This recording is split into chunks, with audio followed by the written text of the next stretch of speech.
Oh my God, what's going on with that? That's not meant to do that. My phone was having a mental flip out, Mark. I don't know what was going on then. I thought you had it under control now, mate. Well, I thought I did as well, but I don't know what was going on there. I'm sorry about that, everyone. Mate. I thought we trained it. I don't know what's happened, mate. It's all gone pear-shaped again, and you know what it's like. Technology is not my, I don't know what to say, mate. But me and you trained it perfectly before the show. Well, we obviously didn't train it perfectly enough. Bit like Tottenham, really, mate, isn't it? Hey. Well, we'll get on to that. We'll get on to that because I know you want to have a few words, and I'm sure there's still many unhappy people that will be entering the chat and making comments and having a fucking right go about it, to be honest with you, because I was on here for 3 hours this morning, Mark. I did see, mate. I did join you for a bit, but the signal was terrible, mate. And plenty of people came on today, which I expected, to be quite honest with you. And I'm just gutted, Mark. Yeah. To be honest, mate, if I've not got a strong 4G signal at least, or even 5G, I'm not attempting to come on anymore because I watched it back after I made 10-minute appearance, and all it was me. It just kept glitching, and it ruined. Well, the bit I saw of it ruined the show, mate. It was glitching a bit. Yeah, I'm sorry to everyone, by the way, of the short notice for the show. Me and the sheriff were just messing about, going through bits and pieces with this bloody phone I've had to get. And we was chatting away about football. I just said to Sheriff, should we just go live, mate? I said, you ain't really said your piece, have you? No, come on, tell the truth. You said leave here immediately and go and set a show up. Well, something like that. Yeah. It was, something to do with jerky movements and all that. Yeah. You know what I mean? It was, it's like... It was, get the hell out of it. We've got it under control now. Yeah, sort of. Apart from just a minute ago. It's all right. I know he's trying to make me laugh because he knows I'm fucking rage. I know. That's what I was trying to make you laugh. He's trying to keep me under control. I know what he's doing here. Listen, when Mark, I tuned in this morning, mate, you were in full rant mode. Well, I thought, steady on, Cookie. It was only a short rant. I've got to say, it weren't like the epic rant of, I don't know how long it was ago now, but I'll call it epic because I thought I did well to talk for 32 minutes without one coming up for air and two, no script. No script, all from the heart. Scripts, mate. Do you know what I mean? If we had scripts, mate, in this, if we had scripts in this, the way these shows go, they'd just be torn up anyway. That's what I mean. There's no script in here. It's straight off the cuff. It is how you see it. You know what I mean? Whether you like it or whether you don't. Yeah. Right. Let's just say hello to a few people, shall we? Yes, let's do, Mark. First in, Logan. Big up, mate. Big up to you, Logan. Come down to Lincoln, fella. I'll meet you and grab a pint with you. Fair play to you. There you go, mate. Big up to you, Logan. And my comment was next, I think. It is There you go. Big up, Logan, mate. Make sure you bring that dog. Yeah. Make sure you bring him along as well. Or her. I can't even get my ass up the Lincoln, mate, even though it's bloody there you go. hard. You might get the sheriff as well. We might end up like sticking Nige in a suitcase and a Danalist. And do you know what I mean? There might be a few of us pipe up there to have a beer with you. It's only a road from Danalist, isn't it?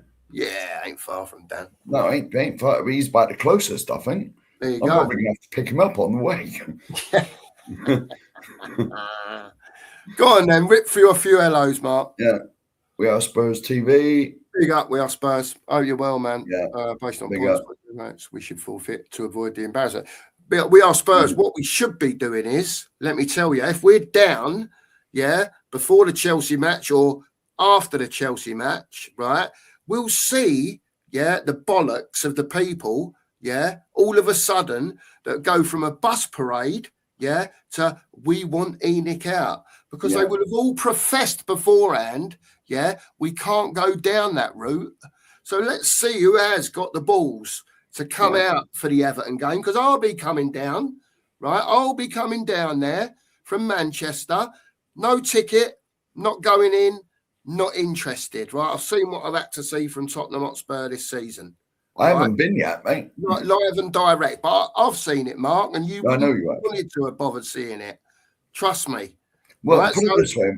Put it But this what way, I want mate. to know is, yeah, are these people going to go the other way and finally realise that the pricks that run this football club are taking it away from us all? Mm-hmm. And people really, really need to understand that. You know, it's not about just going out of the Premier League and going down into the Championship. It's about people taking what they've loved for years away from them. Yeah. People need to get that. And it's wrong. It's just fucking wrong. I'll add on to it as well, mate. You got to remember, me and you are a very similar age. Yeah, man. You know, we've all seen the same highs, the same lows. Yeah. You got to remember, these foolish people that run the club, they price the loyal fans that have been going for years and years out of it. Yeah. By the scandalous ticket prices, the corporate stuff they do there, it's priced the real fans out of it, mate. I remember when I used to go, mid-80s, jump on the train, get up there. It was like a couple of quid to get in. Couple of quid. You know, that was it. Pay at the turnstile, in you go. Yep. Straight on the shelf. Might have even been £1 that, mate. Now you're talking like, what? 70, 80, 90 quid? Yeah, and more. And more as well. Well, that's the cheapest. The cheapest one. Probably 70 quid, 65, something like right, that. And you've got to remember, that's probably a quarter of people's wages a week. Yeah, the average man now earns, if you're on like minimum wage and whatever, like most jobs are, you know, you're on what, 300 notes a week? You do 40 hours? Yeah, something like that. I don't know now. You know, and you've got to remember, that's like a fifth or a quarter of it. You know, and I can remember... And I can remember in the 80s, well, I used to earn more than £10 a week.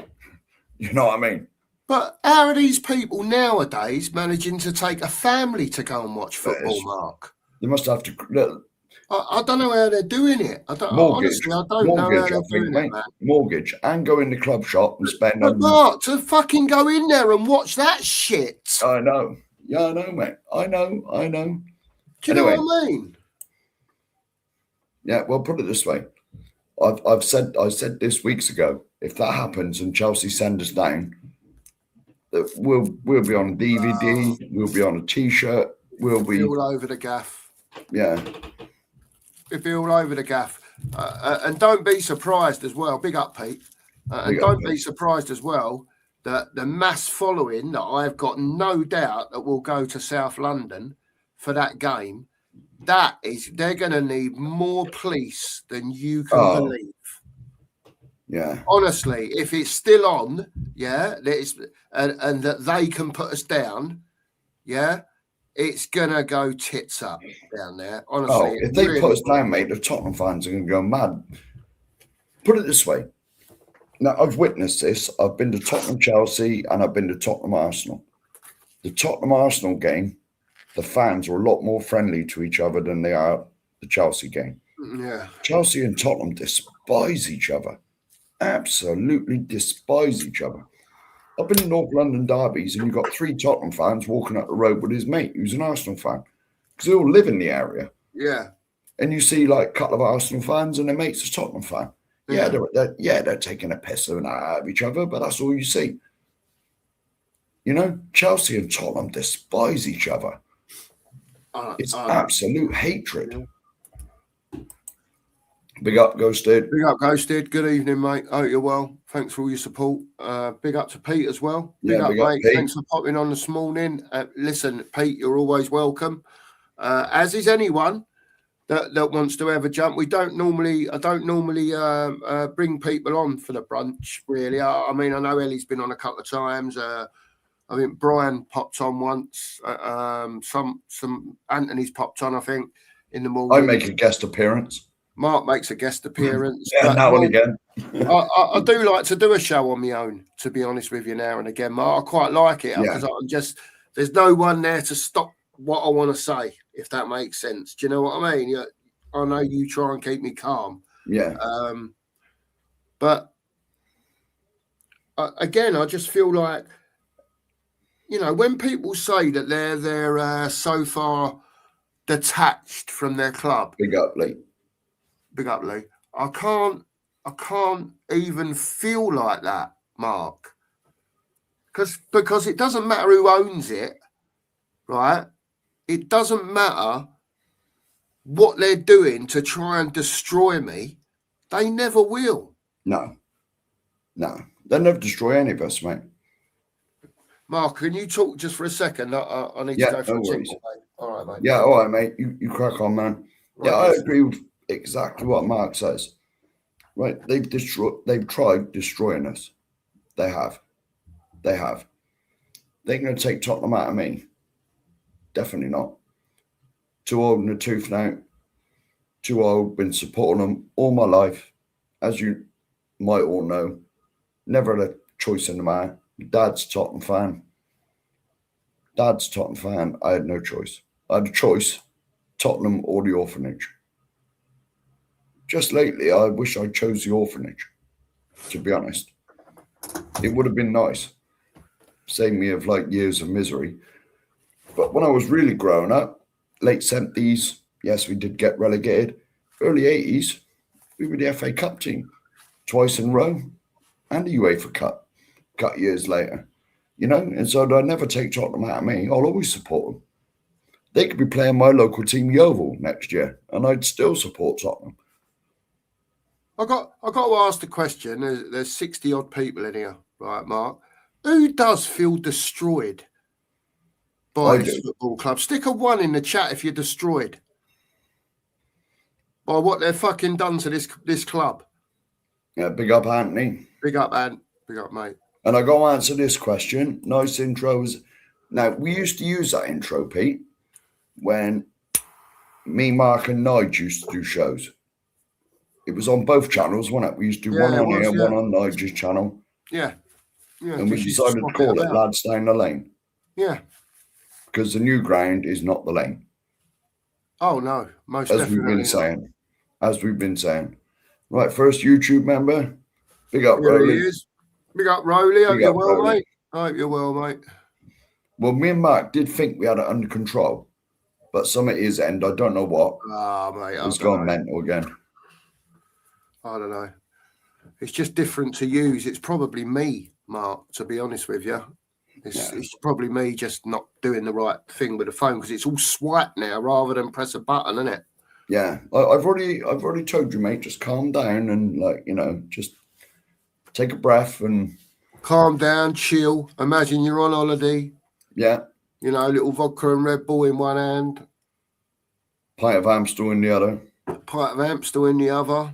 That's coming soon, by the way. That's going to be messy, that. And by the way, there's going to be some filming done for that week, I'll tell you. And that'll be coming on. Oh, my word. That's going to be messy. There'll be some shorts. That's going to be messy. 9 weeks today, mate. Oh, my. 9 weeks today, mate. We're on that plane. You're on at Manchester, me and Nigel on at Bristol. There you go. We'd have just met up by now, wouldn't we? Yeah, probably. Something like that. Yeah. We land at about 6 o'clock, I think, or 5 o'clock. I think whatever time, I'm an hour earlier than you, I think. Yeah. You're there a little bit before you'll be tired by the time we get there in the bar. Probably, yeah. I've already saved a load of euros from this holiday that have gone straight in the old binnage. Don't tell anyone. You know what I mean? And siphoned away, as they say, for a rainy day. So there's already a little pot there, mate. Don't you worry about that. We won't be going short of the old Amstels for the week. When you kept sending me them photos of you with pints of Amstel in your hand, and I was sat here watching on my laptop, thinking I got work, mate. I could do with a beer. I was like, you got called every name under the sun. I'm sure I did. I felt it. Trust me. Yeah. Maybe it was the sunshine, but we were ears burning. Well, oh yeah, I had a Oh, bit yeah. of news, Well, it man. wasn't sunshine. Yeah, Every no. time you sent me a photo of you with a pint of Amstel in your house, like, you bastard. It's got to be done, isn't it? Big up. Big And big up, up, Stu. John. Big up, mate. Big up, And John. John, yeah, big up to you, John. I hope you're well, mate. I ain't seen you for a bit. It's probably because I ain't been about for a bit, but there you go. It's what it is, Talking mate. to each other, talking to each other. Bigger talking to each other. Oh, here we go. No, he's got it. He's got Oh, it. it's here, John. It's here, and I've gone, and this is why it's so difficult, John. Technology and me, mate, it just don't work, and the sheriff will testify to that, right? I've had my son on the phone today trying to help me. I'm blowing a gasket at him down the phone, right? I've had sheriff on the blower. I'm blowing gaskets at him down the phone. I'm running backwards and forwards over the road to the phone shop, trying to get this phone working, to get the YouTube on there, the WhatsApp on there. The other phone had died. Yeah, the bloke in the shop's trying to get codes or something to transfer. Then he's saying to me, "You do know someone's logged into your account, don't you?" And I'm like, "With an iPad?" And I'm like, "I don't even know anyone with an iPad, mate. You're having me on." I said, "I don't know what you're talking about." Anyway, then he just said the words YouTube. Like that. And it just clicked, didn't it? It was only him. He's getting sent the notifications for the bloody phone. I'm pressing every button under the sun, right? And I'm like, there ain't no messages coming through. Well, it's him, isn't it? It's not his fault, by the way. They're going to him because it was something to do with YouTube. So even though it's your account. Yeah, I know. Even though the YouTube account is yours. Well, it is, yeah, but he gets the notifications. He probably heard his phone going bing, bing, bing, bing, bing. No, I've turned all them off, mate. Oh, so have you? I don't want WhatsApp groups and that, anyway, mate. I don't want that waking me up at 2 a.m. when I'm in bed. The bloke in the phone shop, yeah, he said you need to ring Mark and tell him we need these numbers that they're sending. So anyway, I said to you, didn't I? I'm on the blower in the phone shop. You spoke to the bloke. He sorted out the YouTube, the WhatsApp. I still haven't been able to sort out the contacts. I think I might have to put them in manually. Apart from that, yeah, I've gone from an iPhone 7 with an old thumb sensor button and a little tiny screen to this iPhone 14 that, mate, it's going to take me a year to work out how to use it. That's how slow it's going to be. Can I just tell a story now? A different story. I've never been that confident with technology. I've learned as I've gone on. Like when I first started getting iPhones, my youngest daughter was like 6 or 7, and she could see me struggling to do something. And she'd be like, "Dad, what are you doing?" I'll give it here. She'd go with her thumbs, and it'd be done.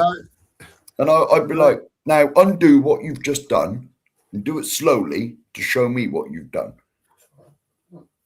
And I'm sort of getting that, but I thought I was useless with technology until I met this man. Until I met you, mate. That's why I'm head of technology. I ain't got a clue.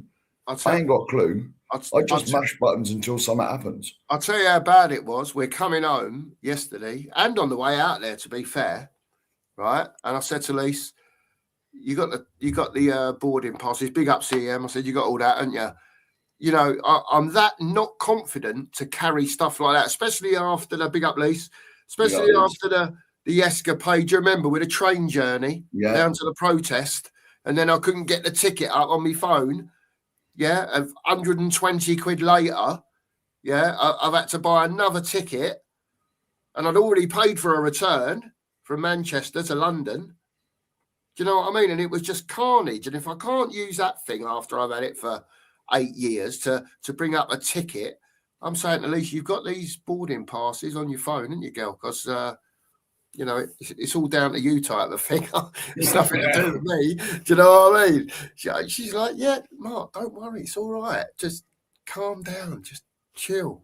Do you know what I mean? And it's like, it's mad. It's just... Well, can you imagine if you had... Well, see, I would have put boarding passes on my phone then lost them, and so you could have stayed over there and drank more Amstel. That's true. I could have done. You know That what would I have mean? been great, that. Big up, Stu boy.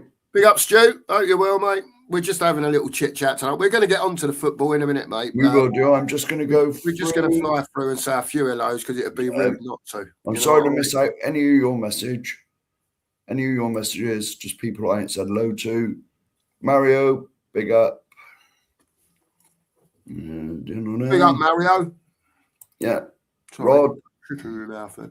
Rod, big up. Big up, Rod. Hope you're well, mate. Dominic. Dom's in. Big up, Dom. Dom's always in. Big up to you. Hope you're well, mate. Philly's in, the Prez. Big up, Phil. The Prez. Get over to Phil. 2 channels. 2 channels he's got fine. BGM. T, I think, isn't it? Is it a T? And he's got his new one out called, what is it? Sports Centric. That's what it's called. Oh, is it? Oh, yeah. Listen, do us a favour, you lot. 53 of you in here at the moment, even if 10 of you, right?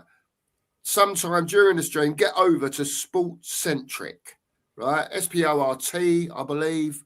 And it could be CENTRIC. Something very close to that, if that's not quite right. Well, Philly, if you're still about, stick your link in, mate. Oh, yeah, you can do it, Phil. Stick your links in, Phil, just so everyone can go bang, mate. And it'll be get you off to a little bit of a flyer, mate, won't it? It's always nice to wake up in the morning and see you've got 5 or 6 or even 2 or 3 subs that you didn't know you had. It's brilliant. Yeah, here we go. Yeah, I agree with that immediately. I agree with that. Let's just see if there's anybody else in here. Big up, Stu. Big up, mate. Big up to John as well. Oh, Big Mr. up to M. all of you. Big up to all of you. Mr. M, Wenger out. Big up, Mr. M. Absolutely. Get rid of him. Oh, Andrew Gregory. Big up, Andrew. Yeah. Yeah, definitely, we'll get on to mate. that. I agree with that. I'm sorry missing all your messages. Just saying hello to everyone who's in here. Big up to Stig. Oh, you're well, Stig. Russia. No, probably next year. What's that? Maz is in. Maz, big up to you, Maz. Hope you're well. Hope you're well, mate. Oh, here we go. All the ones are coming in. There's loads of one. Oh, Lincoln, here we come. Yeah, there's a 1 there. Yeah, they could be. Yeah, here we go. There's a 1. Mike Pepper is in as well. Oh, no. Big up, Mike. Big up, Mike. Hope you're well, mate. I did click on his comment. Sorry, mate. No, that's all right, mate. Right, we brought that up. Yeah. Oh, this is spot on. And this is what they'll never take away, the history. Yeah? They'll never take away the night I was up the shelf in 84 when we won the UEFA Cup. They can never take that away. They can bulldoze the ground down. They can build the fucking bowl shit just to make money. Yeah? They can have all that bollocks, but they can't take this away from us. No, definitely not, mate. They'll never take away. I want their games like you were, but they'll never take my memories away from standing on the shelf, being in the Paxton end, being in the Park Lane end at the old ground when the place was rocking and bouncing. You know, that place used to shake when the fans started singing. And to be honest, it's twice the place that the new stadium is. I've been there a few times, but it's not the same. Big up Spurs syndrome. Yeah. I've accepted it now. Honestly, I have accepted relegation now. Honestly, I don't see where we're winning another game. I watched West Ham completely take apart Wolves Friday night. Completely destroy. I know Wolves are probably down anyway, but Wolves have shown a better fight over the last few weeks. Wolves pulled them apart. The team spirit, the togetherness, it was all there. I don't see that from our team. And I watched part of the Leeds Man United game last night. And the passion, the togetherness, the team spirit, everyone around us has got all these things, and we have none of it. We saw Romero come off at the weekend. We saw him come off at the weekend because he collided with Kinski. He was only crying because he's going to miss the World Cup, and he knew it. He's not crying because of us. Right, you don't know that precisely, but that's what I read into it.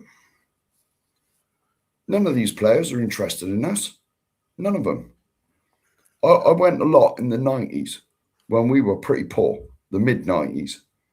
We were a mid-table team. But all the players showed passion and pride to pull the shirt on. And they gave 100%. 100%. We hadn't talked about this, mate, because I only popped on at the end after we'd lost Sunday. Yeah. Who was your man of the match for Sunday? Goalkeeper. Yeah, I thought exactly the same, mate.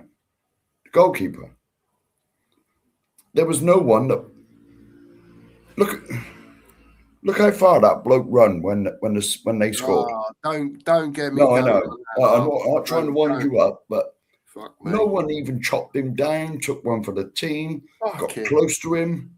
Because I ain't got no bollocks, Mark. Yeah, I know that. They don't give a fuck. No. Yeah, big up Dexter as well. Yeah, we all are. I've had enough. I've really had the season. The season can't finish quick enough for me. I've accepted we're getting relegated because I just can't see how we're going to get out of it. I honestly don't. I honestly do not see. And the only people to blame, you know who's to blame. It's what they've done to the club. It's what they've done to the club. Years and years of well, it's untrue to say they haven't spent money. But they've got no one now to guide them as to who to spend it on. Like, in January, when Bentancur broke down and got injured, they know that we want a ball playing midfielder. So they bring in Conor Gallagher, just runs about a bit. He did nothing. He was shocking. Sunday, we've wanted a left winger.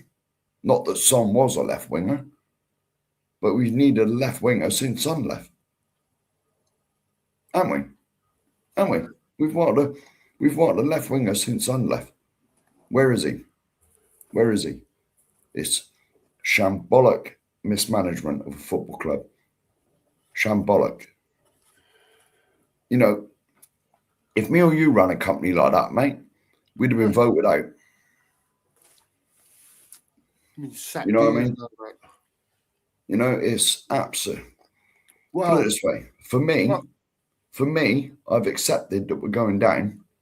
I've accepted it now.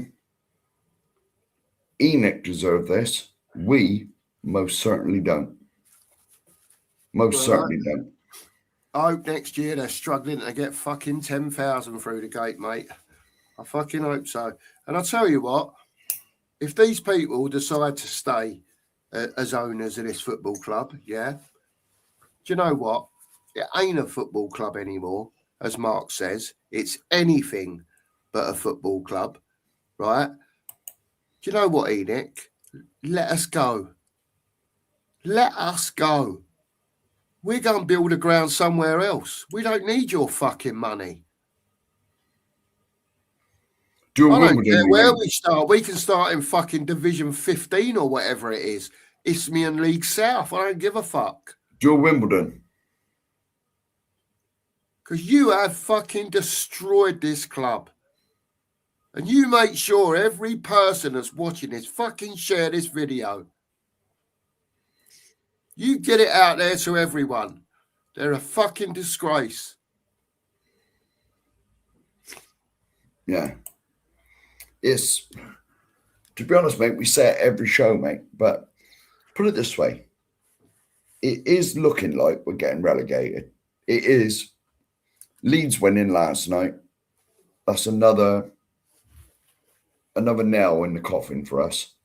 Now, when it comes to the last game, if we are relegated by then, if there's not at least 20,000 people marching down the high road against Enoch, then I don't know what the hell is going to drive people into protesting.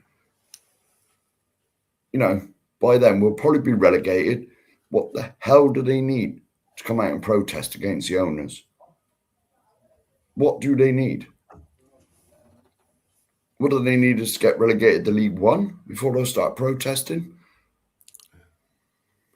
Unfortunately, Mark, it's not like it was back in the, I don't know, even if it was a family man, generally, you might take, your older kids because of grief that there was at games back in the day, right? But I lived through that. Yeah. Right? I went through all of that growing up as a kid. Lucky enough that I had a dad that took me. So did I. Do you know what I mean? Like you say, going through the old Stern Styles, 50p, whatever it was. Yeah. Someone put earlier in the thing, 10p for a program. Yeah. It was a much better read than the shit that you're getting today. I don't buy them anymore. Thanks, sweetheart. So. Yeah, bloody see, we all grew up in the 70s and 80s when the hooliganism was rife. My dad, when I was real young, would only take me to the games where he thought there'd be no trouble or fighting but even you saw it nearly every game. There was fights and that outside the stadium. We'll put it this way, right? Can you imagine going back to when Alan Sugar was in charge and all the fans got him out? Yeah. Right? If the fans still had that mentality now, Enoch would have been gone long ago. They would have been. Because back like late 80s, early 90s, it was completely different. And Mark, I agree with you. Unfortunately, right, you've gone from 36,000 to 62,500. Right? And I say unfortunately because there was always a big list of people on the season ticket list that had to wait their turn for one to come round, and the list was big. So from that point of view, as a fan, yeah, it's great to have a stadium, that you're going to fill up most weeks, right? But the problem is that, and it's no disrespect to anyone who wants to go and watch a football game, right? It's everyone's choice at the end of the day. What I'm talking about is the people that go week in, week out, the people that go week in, week out, weekdays, home, away, across Europe, right?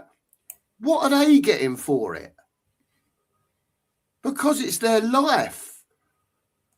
People work, like Mark says, fucking God knows stupid hours to afford to follow Tottenham around the world. And this is what you've got for it. All because people are more interested in building up fucking portfolios or whatever you want to call them. Yeah. We're talking about this as fans, what it's doing to us as fans. The fans of the great Tottenham Hotspur. These fucking thieves. Yeah. All they've done, mate. Benefiting from thinking that they're giving fans a wonderful stadium to fill up every other week. When in reality, there's probably about 35,000 that are your diehards now of that. And the rest is made up of people that just happen to turn up from wherever to watch a game of football that weekend. Have a prawn sandwich. And that's the problem. It is. It is. Can you remember the days when we used to go to White Hart Lane, mate? Certainly in the 80s, and that place would be bouncing. Oh. It used to tremor, didn't it? Yeah. On the shelf, in the Park Lane, the whole place used to vibrate when the ground used to get going. Now it's soulless. I thought that the first time I ever went there. I thought, this ain't White Hart Lane. This ain't the ground I remember. And there's double the people in here. Well, more or less double the people in here. Like I say, what they're better off doing, Mark, is just get the football out of there if you built a stadium, yeah, to do everything else, and you don't give a fuck about the football, well, fuck the football off. Let someone buy the football. Yeah. And then you can do what you want with your fucking stadium. Because I'll tell you what, there ain't many diehard Tottenham fans out there that give a fuck about your stadium. Yeah. They're more interested in what's going on and what's happening at the fucking football club. Now, this has been the mainstay. This has been the mainstay of this channel. I wouldn't give a monkey's arse if they made 10 million a game. 10 million, I don't care how rich they are, how much property they own, how many times they're a billionaire. I care about what happens when we play football and who we're bringing in and out of the club and what's happening on the football pitch. And from what I've seen, for the last, well, even when we won the Europa League, it's been a load of bollocks for years. Years, ever since Poch left, it's been on a downward trajectory. You know, it really has. It really has. And the negligence. The trouble is, Mark, it's been bollocks for too long. Mm-hmm. Right? And unfortunately, yeah, it decided to swing the way of this season of let's support them on the bus. Listen, right, fuck your bus, right? Clip it. Fuck your bus, right? Get out there and fucking protest against these weasels, yeah, that are dragging every penny that they can across to the Bahamas. All right? You got his daughter sitting there smirking, right, as the camera pans to her. You got that dickhead Vinay sitting there smirking. You got wet lettuce twat-face Lang sitting there smirking. What are you fucking smirking at? It's our club. Get it through to your thick heads, you thick bastards. Yeah, completely agree, mate. Completely agree. Honestly.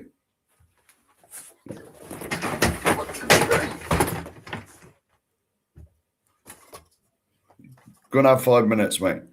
Yeah, but he's right. He's right. The whole club is a joke from top to bottom. From top to bottom, this club is a joke. And they've done this. They've done this. They deserve the plight we're in. People like all of you in the chat, if you're a Spurs fan, we don't. We don't deserve none of this. We don't deserve none of this. All the normal people like me and Cookie, have been priced out of this. Cookie's been twice this year. It's only because he's been given tickets. You know? Like, we've all been priced out of it. And they just want people in there that they know is going to go in that club shop, empty their wallets, and bloody line their pockets. And it's an absolute disgrace.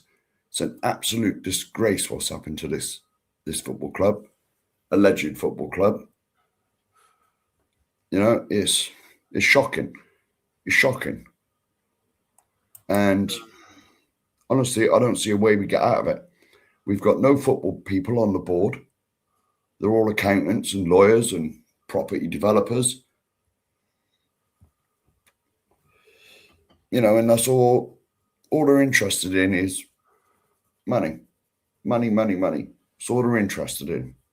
They don't give a stuff about football. Is he all right? They honestly, they don't give a stuff about football. And if they get relegated, all right, the club's going to, half in value? Is that going to affect them? No. It's going to affect all of us. It's going to affect all of us. It's going to hurt me. It's going to hurt me if we get relegated. I've seen it once in my life. I never thought I'd see it again.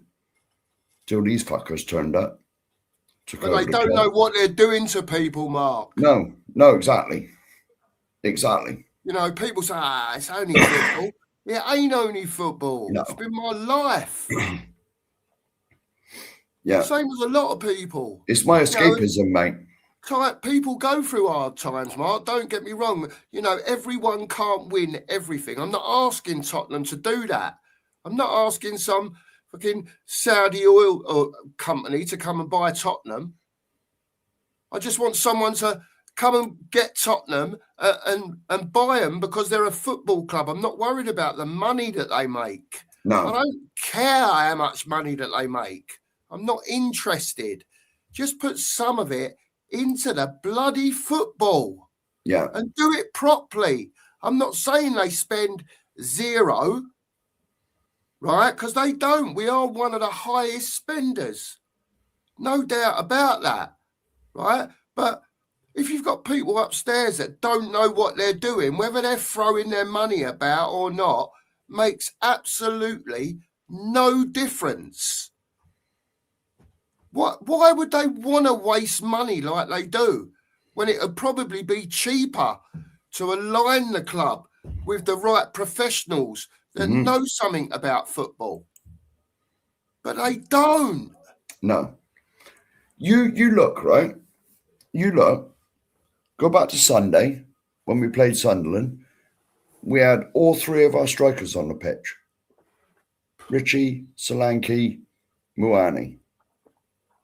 Could you honestly see any of them scoring in the whole game? No. Well, Richarlison had a decent chance. I ain't got. I don't know what he was doing. He must have thought it was Kinski he was passing to. I've seen better shots from under eights. Yeah, I was going to say, all these shots I saw, they were scuffers along the ground. The one that come into, was it Solanke? Yeah, one came into Solanke, one came into Bergvall, didn't it? I don't know what happened with that one. It was easier to score than miss. Yeah. He just the one that came into Solanke, Harry would have buried it, roof of the net. This is where we've gone from. We've gone from Sonny and Kane, not that long ago, a few years ago, to the dog shit we got now. You know, it's... The problem is, Mark, I don't mind so much someone not being good enough. Right, it happens to every team, right, around the world. They pick players that they think are going to be wonderful for them, and they turn out to be a bag of dog shit. Yeah. Right, but when I have watched this lot, especially over the last, let's just say 2 months, 10 weeks, right, they're being fucking useless. Right, none of them pick their legs up. You get the odd performance like Archie Gray against Madrid the other week. Right? It's no good doing it against Madrid and then you can't do it in your bread and butter games because your bread and butter gets you to where you're meant to be. No one can come and tell me, yeah, because he's only 17, because he's 19, because he's 20. I don't give a fuck how old you are. This club has brought you in to perform. If you're not good enough to perform, that's fine. Right, well, it's not fine, but on what I'm saying, it's fine. But don't never come on that football pitch, yeah, and give me less than 110%. And the only reason being that I'm saying that is because you've got that cockerel on your shirt. When you get picked from a mountain of kids, right, that come through, and then you get picked from all around Europe for 30, 40, 50, 60 million, whatever it is. The price tag don't matter. You've been picked for the club to perform at. Again, it doesn't always work. We've seen it many a time. But we also have seen when players, whether they're at the top of their game, rising to the top of their game, they're average, but you know they can be better. And we've had plenty of them as well. Right? When scouts can't even do that because they ain't got a Scooby what they're doing because they're looking at fucking data. Fuck data. Use your bullseyes. You can't tell if a player's any good on a bit of fucking paper. You got to watch him. And then when you do send people to watch him, make sure that they are qualified enough to do it for your team when they're scouting people. So when they do pick 8 out of 10 of them, they do come good. You might have 2 out of 10 that don't. But if you had that ratio, you'd be quite happy, I think. Of course we would. Of course we would. Sonny, by the way, sorry, mate. You caught it on a raging stream tonight, mate, unfortunately. Bro, I'm happy I'm here, mate, for this stream, because this is what I want to hear. You know what I mean? It's fuck all the time for bullshit, mate. I'm glad you catch me on a day like this, because we don't know our identity, do we? Like the players, they're all kids. They don't know the proper Tottenham way and all that. It's like they're all one generation behind. Like they're all gonna peak too late. We're gonna be in a bloody like Leicester by the time they peak. Yeah. And like you said, it's all about the eye test. What you see is bloody on the pitch, and it's not like I agree with exactly everything you're saying, my friend. And good luck. Happy. You're all right there, Sheriff, as well, mate. Yeah, mate. I'm fine, mate. I'm fine, mate. Thank you for letting me on your show, man. Like I'm with you, man. Fine, mate. You're all right, man. Anyone's welcome on here. Listen, the link's in the chat. If anyone else wants to come on, click. I thought you must have sneaked the link in the chat, mate. Yeah, I did. Nige, I know you're busy. If you get 5 minutes, mate, just pop on and have your say, mate, because I really want to hear from Mark. Hasn't had his say yet, and he will do. I have had my say, mate. I need you on here. No, I need you to. Well, you know, we spoke about it before, because you're holding in, mate. Don't tell me you're not. I know you're holding in. I know you are. You're well pissed off. Like a lot of us are. Mm-hmm. It's like me. I always say the same thing. I always say that the kids are one generation behind. Yeah, I've said this from day one, right? And but what can we do? We need experienced adults to mentor them. Yeah, like even if we go down, we still need like decent adult midfield. Like players, mentors. To teach these guys the ways, not like players like Romero, who teaches Van der Ven how to fucking be an animal and stuff like this. Yeah, we need like proper guys that who like have one staff and all right. Yeah, when we signed Romero, he was the Italian Defender of the Year. Yeah, so people forget things like this. So he did have pedigree. You know, like when we got Ndombele, when he like the French Player of the Year or whatever. So we bought players thinking that they were going to be good, sort of thing for us. Yeah, I think Romero is our best defender still, even now. But a lot of people won't agree with me. But like, I don't think the problem lies there. Like, I think our problem lies with we've got players like Archie Gray in centre midfield. Yeah, he's a kid. And like Tell in the wings, where like we need goal scorers in the wings, people that make chances and opportunities and won't mess about. You know what I mean? Like people who know where the onion bag is, how to score goals and stuff like that. Like people were saying, when was our last best signings? Yeah, you have to go back away. I'd say maybe Son was probably one of our best signings. You know, like going back. We only got him on the cheap though, mate. We only got him on the cheap. Do you know what I mean? And that was like a 50-50 gamble too, you know? Yeah. It's it's all these gambles in that. I'll tell you this now. The last world-class player that we signed in the peak of his powers was Jurgen Klinsmann. Yeah. Oh, what a player he was as well. No, but I know. And that wasn't even in the Enoch era, my brother. I know people are going to say Van der Vaart and all that. Van der Vaart, Real Madrid wanted a shot of him, and he was, in my opinion, he was. That was a leading masterstroke. I don't know how he got. Don't get me wrong, I'm not dissing Van der Vaart. He was still a hell of a player. The last player that we bought. What a player, eh? Yeah. Yeah, the last player that we bought in the peak of his powers was Jurgen Klinsmann, because he was off the back of winning. I believe he won the Golden Boot. I 100% agree with you. Like I was lucky enough to even go to some of them games in that season. Yeah. I remember when we beat Sheffield Wednesday 4-2 at home. Yeah, I remember when he done that Klinsmann dive at the start of the season. Yeah, everyone was doing that dive. I remember when we smashed them 4-2 at home, and he scored a banger, mate, against them. Like, yeah, I was there. Like Klinsmann, like, and in the second game, he scored that overhead kick in it against Everton in the last 2 minutes. I was there at the Everton game. I was there at the Yeah, Everton my game. uncle was there that night. It was like a Wednesday night or something, Yeah. wasn't it? It was a late night It game, had been and postponed. we had someone like Andy Turner and players like that in that game. It had been I got Andy postponed. Turner's autograph that season. It had been postponed. That game had been postponed because it was due to be played on a Saturday. We went up, and it got called off when we was in. It was called the Bell and Hare at the time. It's now number 8 bar, and I won't go in there.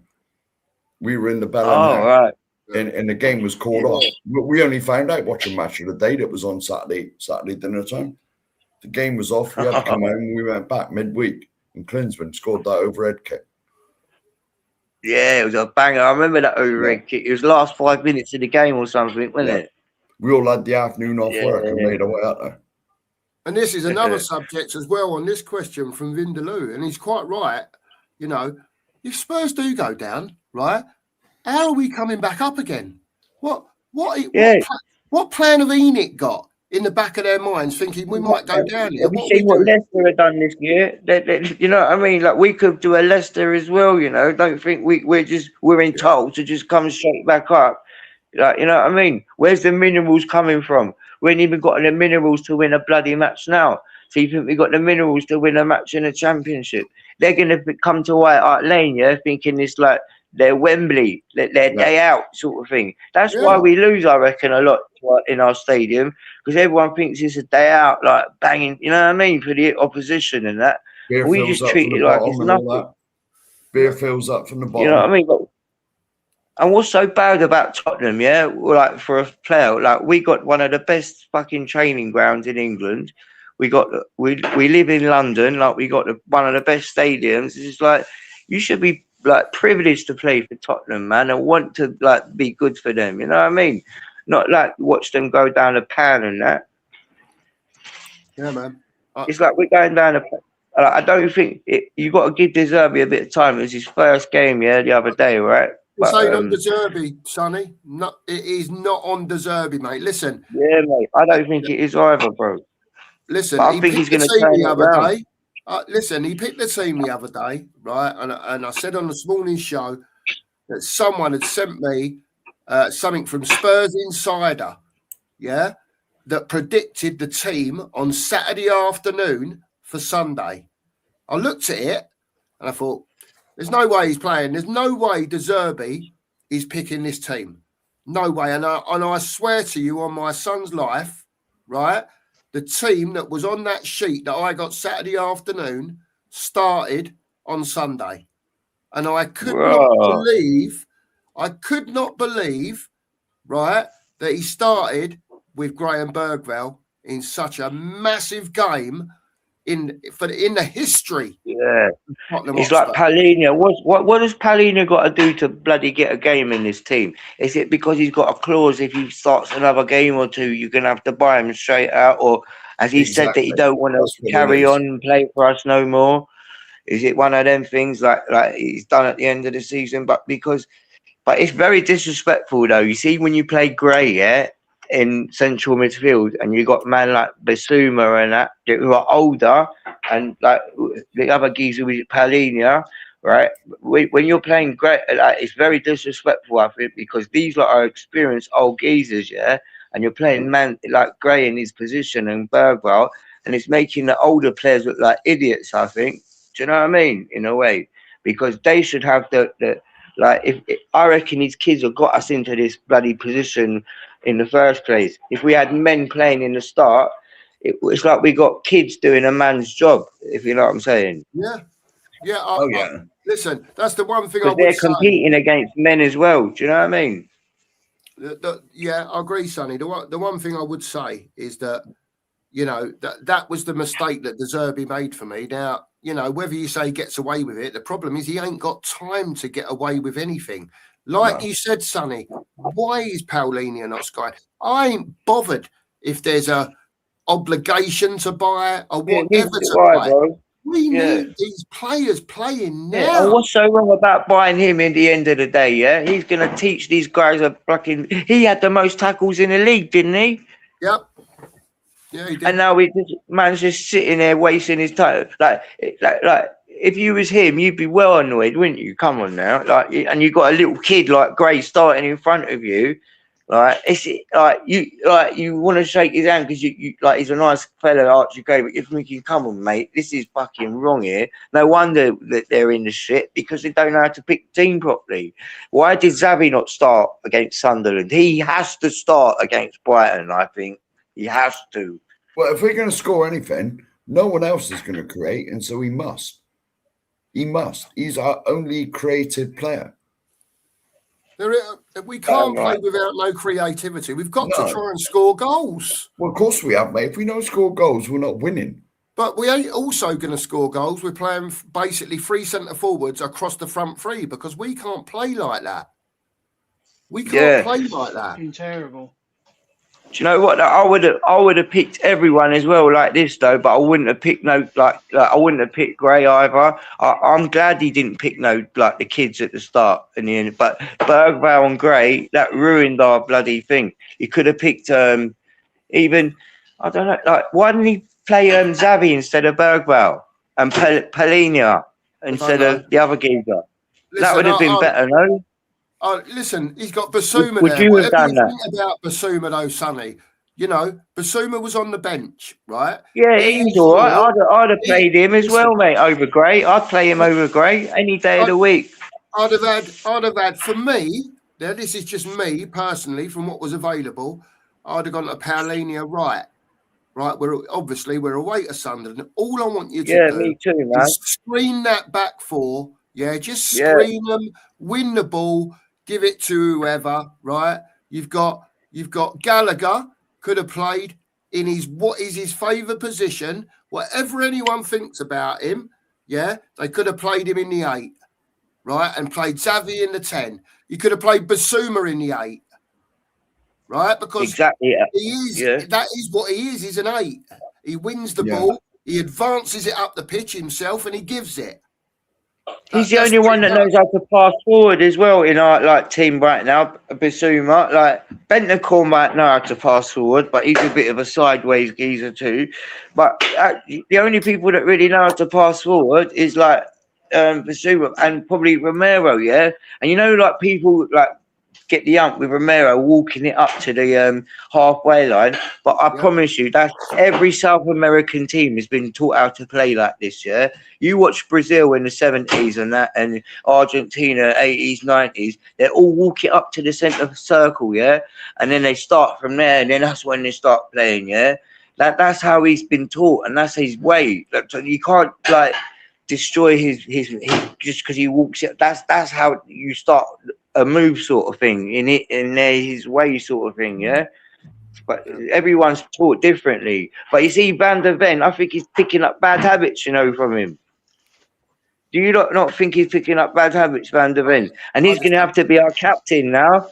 I don't think he's going to be here. I don't think he won't be here. He'll be the first out the door. He'll be straight to Liverpool. The pair of them will go, mate. No, but who do you think is going to be our captain now? Now that Romero's out, who do you think is going to be our captain, you lot?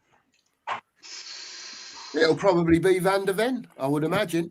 Do you know what I would have done Sunday even? I'd have played Palhinha and I'd have said to him, yeah, you're the skipper, stay, mate. Screen the back 4. Screen the back 4 like you do, but when Xhaka's about, follow him. Yeah, that's what I thought was going to be a battle between him and him. But when you put in like people like Gray against Xhaka, that's like I don't know, like a mismatched boxing match. You get me? Yeah, that's like that's a joke, mate. But that's like Mike Tyson. That's like Mike Tyson going up against Prince Nassim Hamid. Yeah, something stupid, brother. Yeah, you're right. Yeah, when we had a ready-made geezer there, ready to battle him. You get me? Yeah. Right. The geezer had the most tackles in the league, but he has to sit on the bench. Let's face it. You stop Xhaka, you stop Sunderland. Yeah. He has been the reason Sunderland are up, well, halfway up the table, wherever they are. 8th, 9th, 7th. I don't know where they are. A lot higher than us.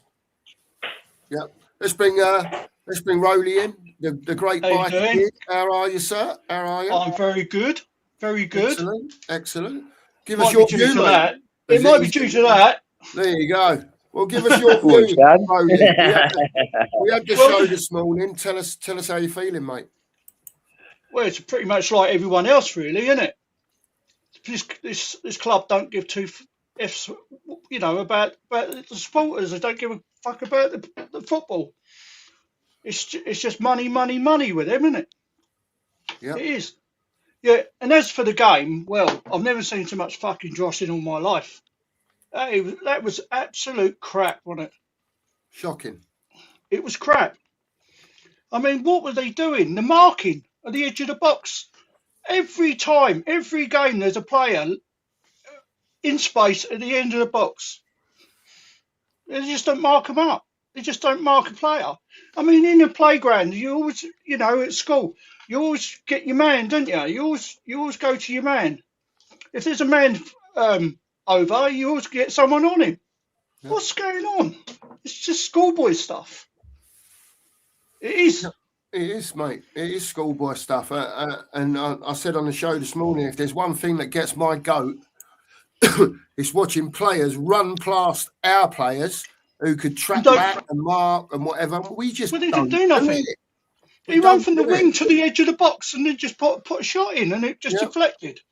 It was just fucking rubbish. It was bollocks. 25 yards he ran, and like Mark said, why ain't someone come out there and put one on him? Even if you get, Well, you got to. him 30 yards out and go through Because it. we ain't got no men, Mark. That's the problem. No, we haven't. We ain't got no fucking anyone. And anyone that's got any bollocks thinks I ain't going to do that because I've got a World Cup coming. This is what's happened with Romero, isn't it? Yep. Yeah. And do you know what? Maybe that's karma for Romero, yeah? What happened to him? Fuck Romero. I've fucking had enough of Yeah, it. mate, I reckon that's karma because he fucking skanked. You know what I mean? That's karma. What a chat! That was a good chat. Someone put in the chat. Yeah, He wanted it. Been 11 in the 12 games we've won. Wow, that's mad. You know what I mean? The last Mark, 12. Sorry, mate. Go on. You carry on, mate. Go on. I don't know if it was you, Mark, or someone else on the show, or it was Stel or whatever. They said, you watch Romero get fucking injured, right, and he'll be all right for the World Cup. Yep. Well, we'll see. He's got an MCL injury or something, and they've posted out that he's going to be out for at least 5 weeks or something. Have you seen that YouTube video going about with Romero walking down the street? Are you not seeing it? Yeah, with his orange tracksuit. Yeah, up in London. Yeah, he's walking down the high street and going, well, did someone say to him, I see you in the championship or something? Yeah. Oh, come on. I mean, really? Absolute joke, mate. Shocking. You know. Absolutely. We are shocking. Listen, the link's still in the chat. I'm going to whack it in again right now, last time. If anyone else wants to jump on. Listen, thanks for having me. Yeah, I'm going to go let someone else take my place or something. But thank you for having me, man. I'll catch you. I'll still be in the chat. Yeah, respect to you lot, yeah? You always welcome. Big yourself. All right. Be lucky, you lot. I'll catch you lot too. Right, we've got no one in the 10. Why don't we give that Luca Williams a go? Thanks for having me and that. Yeah. I'll let someone else have a go now. Well done, my babe. I'm proud. Yeah, that's all right. No problem, my dad. Nice one, Sonny. See you later, mate. Mark. Yeah, go on. Look, they're not playing Xavi. I don't know why. I don't know what they got against the guy, right, for a game. He's our only playmaker. So who we got else to be in the playmaker's position? The only one I can see that's any good in the actual team is Luca Williams, isn't it? What's his name? Luca Williams. Barnett. Yeah. You see him, he's ripping it up for England and everything. He's injured, Give him a go. He's injured, according to Sam. Really? Sammy? What does anyone expect? Look, at the end of the day, look, the next comment Everyone's from fucking Spurs TV. The next we ought to be called Hospital Club. We ought to be Tottenham Hospital, don't we? Listen, look at this. This tells you everything, right? We've got kids here, right? And we're talking about kids that would, if we got relegated, I can't see Vuskovic ever playing. Mikey Moore went on an interview, and it's on YouTube now, and he said he can't wait to put in a Spurs shirt. Oh, well, there you go. Let's hope so, because I think we're going to need him next year, mate. If we're down in the Championship. And he said whether we're in the Championship or in the Premiership, he will play. Fair play. Rowley's put it straight there. Straight. He's seen it with his own eyes. We welcome in Nige. Thanks Hello, for jumping Nige. on, mate. Hope you're well. Big up, Here chaps. he is, head of technology. Yeah, Head of Technology's in. I wanted him to have his 5 minutes because I had a little rant on his show the other day. We actually made a clip show, Nige, didn't we? I know. I saw, mate. I saw. We made Gav's highlights, by the way. Shout out to Gav's highlights. Get over to them. Vuskovic wants to play in Hamburg. Who the fuck does he think he is? He's a kid. Do you know what I mean? He's owned by Tottenham Hotspur. He's coming back no matter what, whether he likes it or not. Yeah. Oh, we've got Rain in the house as well. Rain's going to have Rain. an opinion as well. We go to Nige first. We go to Nige. Big up to you, Rain. Big up, Rain. Nige, look, we're just doing a bit of an overview. We're only going to about 8 o'clock until the lads, I think the Spurs 5 are on tonight. If they're not, someone tell me and we'll carry on. Sean's on at 7:30, so I don't know. Oh, there They you were go. on last night, I think, the Spurs 5. Yeah, It was yeah. only Stell and Stell was on last maybe. night. Spurs Whatever, pulled it, anyway, wasn't it? listen, was on we're going to carry on talking until we've run out of talking to do anyway. So look, let's just bring Nige in very quickly. Nige, I know we did the watch along at the weekend, and I said this morning we almost, when the final whistle went, looked at each other and were just dumbfounded and speechless as to what had gone on. Let everyone know your view of the day and what you thought. Well, to start with, listen, I'll be the first to admit, I thought we would get a bounce. I was expecting, De Zerbi. And I know everyone goes on about these training videos, but I watched those training videos and I thought, well, at least he's actually on the pitch with them. There might be something. We might get a bounce. But it was the same old Spurs that we've seen every week, all season. They have an okay first half and we're like, oh, yeah, well, at least there's something there. We're seeing a bit of fight. As soon as they concede, there's absolutely nothing. How many games is it? 30 or something that we've gone behind in? We've not won a single one. Ridiculous, mate. It's shocking. Cookie, I'm not even angry anymore. I'm not. Honestly, I'm upset more than anything. I said it on my show. I think there's going to be tears at some point on a stream because I'm not even angry. I just feel really emotional, upset, it's and that drained. bad. We're getting used to by it. This club. We're getting bloody used to it. And it's just a question of just trying to think of positives. What could happen next season? Okay, we might see some youngsters, stupid things like no VAR, just new grounds to go to is all coping, because I don't want us to go down at all. But I don't know, like I said, I'm not even angry anymore. I'm just accepting, like most of us. I think we're all accepting that it's probably going to happen now. I'm still of the opinion if we can beat Brighton at the weekend, we got a chance. If we don't beat Brighton, we're done. That's where I am. Yep, definitely. Yeah. Fair play, Nige. Yeah, if we lose to Brighton, that's another nail in the coffin. Yeah, let's bring Rain in. Nice to see you, Rain, and big up to you, Dave, for popping on. By the way, I hope you're well, mate. Rain, give us your brief view of the weekend and what happened and how you're feeling and all of what Nige just came across with, really, and anything else you want to add. Oh, you're on mute, I think. Rain? Not Maybe. here, he isn't. Is he not? There we go. There you go. They're just so fragile. Yeah. We concede a goal, so what? Most teams concede a goal every week. You know what I mean? But I think for me, what you see with them, when we concede a goal, it's very much woe is me, right? They feel very sorry for themselves. But I think I do wonder, do they look at it and do they think, well, we can't score? So if you concede a goal, that's it, we're losing. Because we score so few goals. Which is why it's even more bonkers that Xabi isn't playing. That Xabi was absolutely fantastic against Atletico Madrid. Yeah. Scored 2. We haven't seen him since, We got 5 minutes at the weekend. Absolutely mad. absolute madness. Yeah, I was on with Sava, obviously, and we were saying we don't, and there were people saying, oh, it's De Zerbi's first game. We don't have time. Don't have time for him to learn. Don't have time for him to learn that he can't play. These certain players together. He needs to sort it out. I don't think Tottenham Brighton is a. What do we need? We need 2 wins and a draw. And I you know, I'm looking. I think we need more than that, Rain. You reckon? Yeah, I think we still probably need more than 7 points. I do. Don't forget what West Ham are playing. Yeah. You know, West Ham are picking up points. You know, and they're always the sort of team to go and pick up a point when you least expect it as well. And you know, they've got half a chance of doing that. We haven't. Not the way we're playing. Where does it ever look like? You know, we camped in against Liverpool. We was all praising the performance because they showed a bit of balls.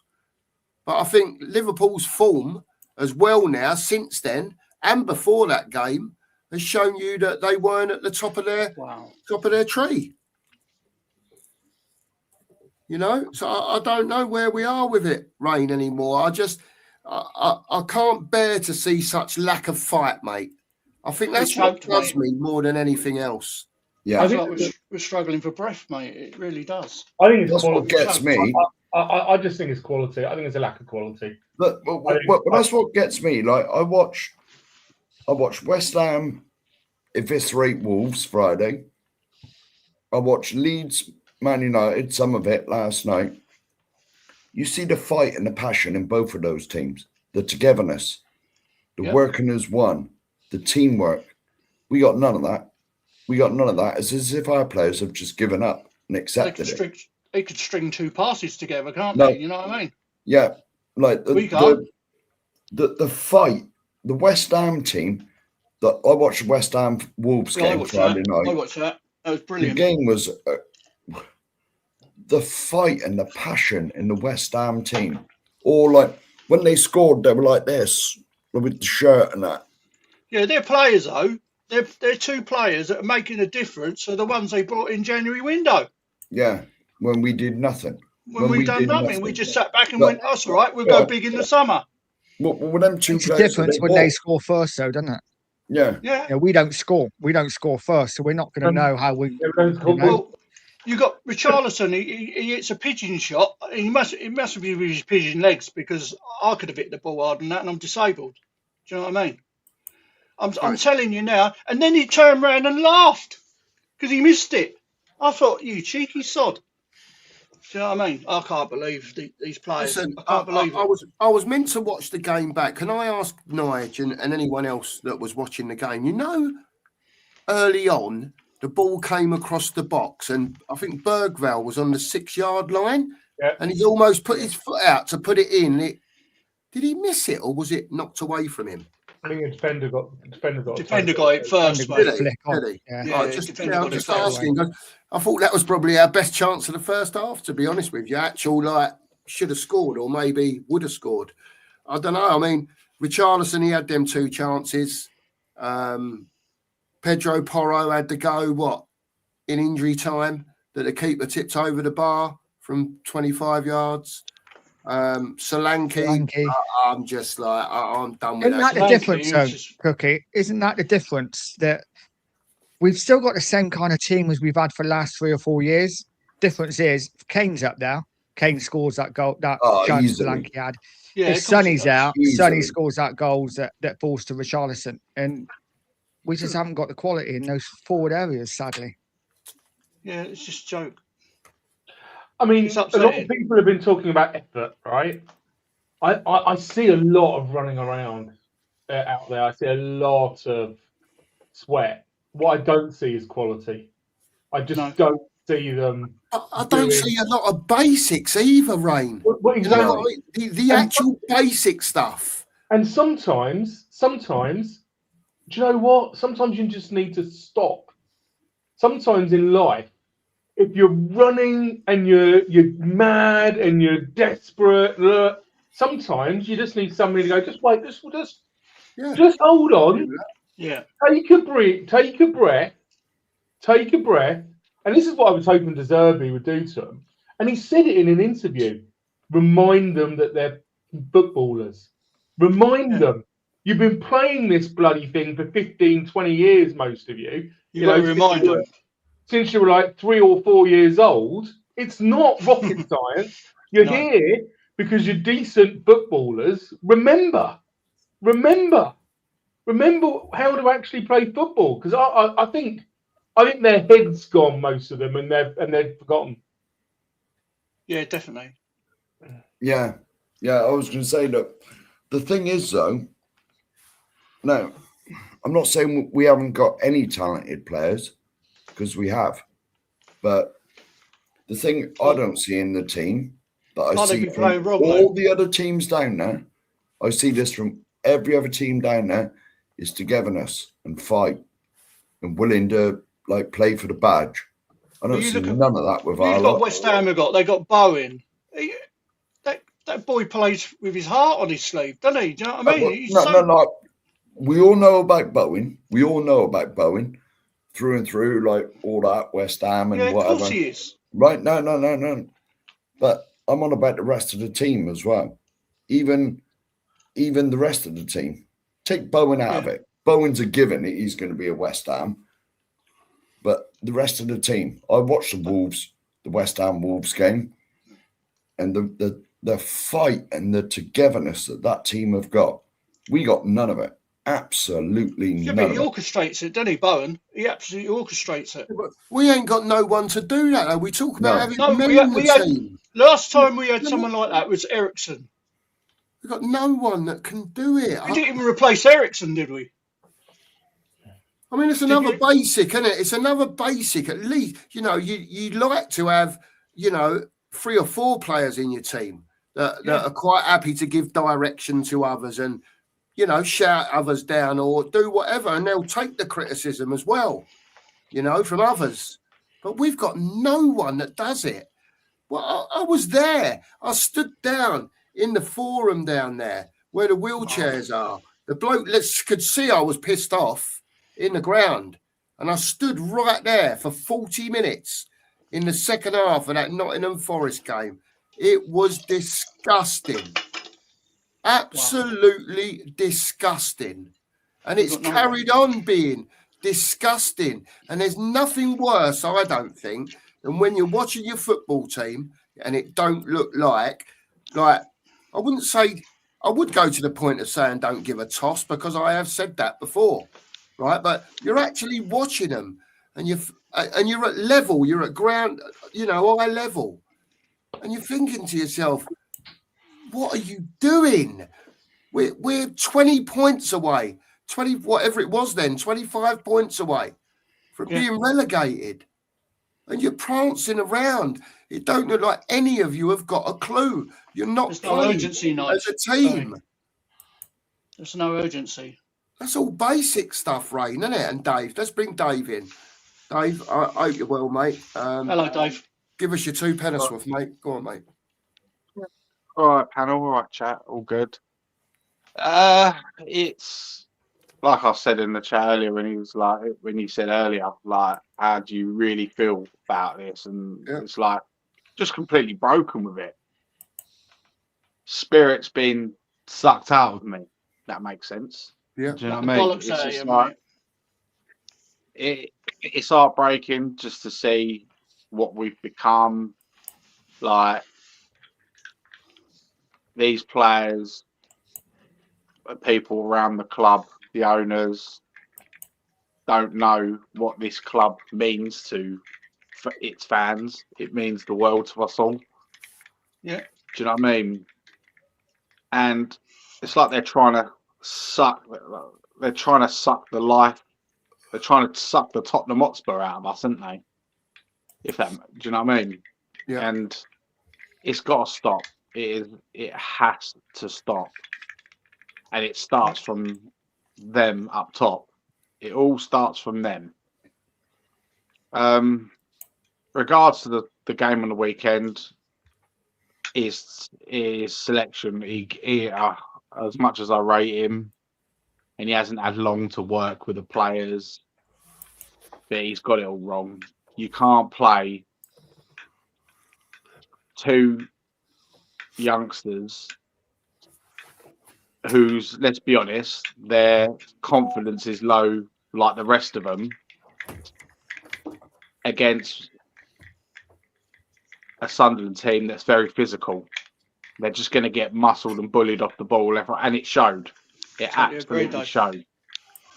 It just completely showed. He should have gone with, and I said this in your last show before you went away, I said I would just put Paulinho on and just tell him, glue yourself to Xhaka. Yep. Glue yourself to him. I said this just before you come on. Yeah. You stop Xhaka, you stop Sunderland. He's the one why he's the only reason they're 7th or 8th, 9th, wherever they are. No, they got some heart, mate. That's the problem. Exactly. They got Jerry, heart, did you wonder if you could pull up the lineup I put up in the group chat earlier? Can you do that at all? Oh, there's a question. You're really testing him. I mean, Dave, the weird thing is, the weird thing is, I obviously speak to all these Spurs fans, and absolutely everyone is saying it. Absolutely everyone is saying, why didn't Paulinho start? Why didn't Xavi start? Right? And I think you're making a really good point. You stop the other team by marking out one of their best players, their main players, yeah. But what is it with? I wish somebody could tell me what is it with Paulinho. I get it with Xavi. Xavi maybe a bit lightweight, whatever. But with Paulinho, I just don't get it. I just do not get why Paulinho didn't start under Frank towards the end of Frank. Tudor didn't start him, and now Robert De Zerbi hasn't picked him for his first game. I just don't get it.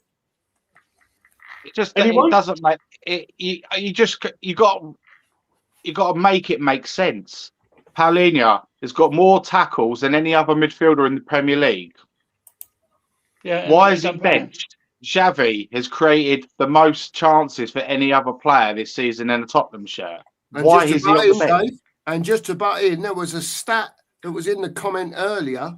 In 11 of 12 games that Xavi started, 11 of them he's been in a winning side. Yeah. I know, I see that. That was I can't remember his name. Right, I'm ready to share what you put in the group now. Here we go. Yeah, go on. There we go. Go on. I'll explain my method to my man. Is it on there? Yeah, that's it. That's it. Head of technology, see? Head of technology. The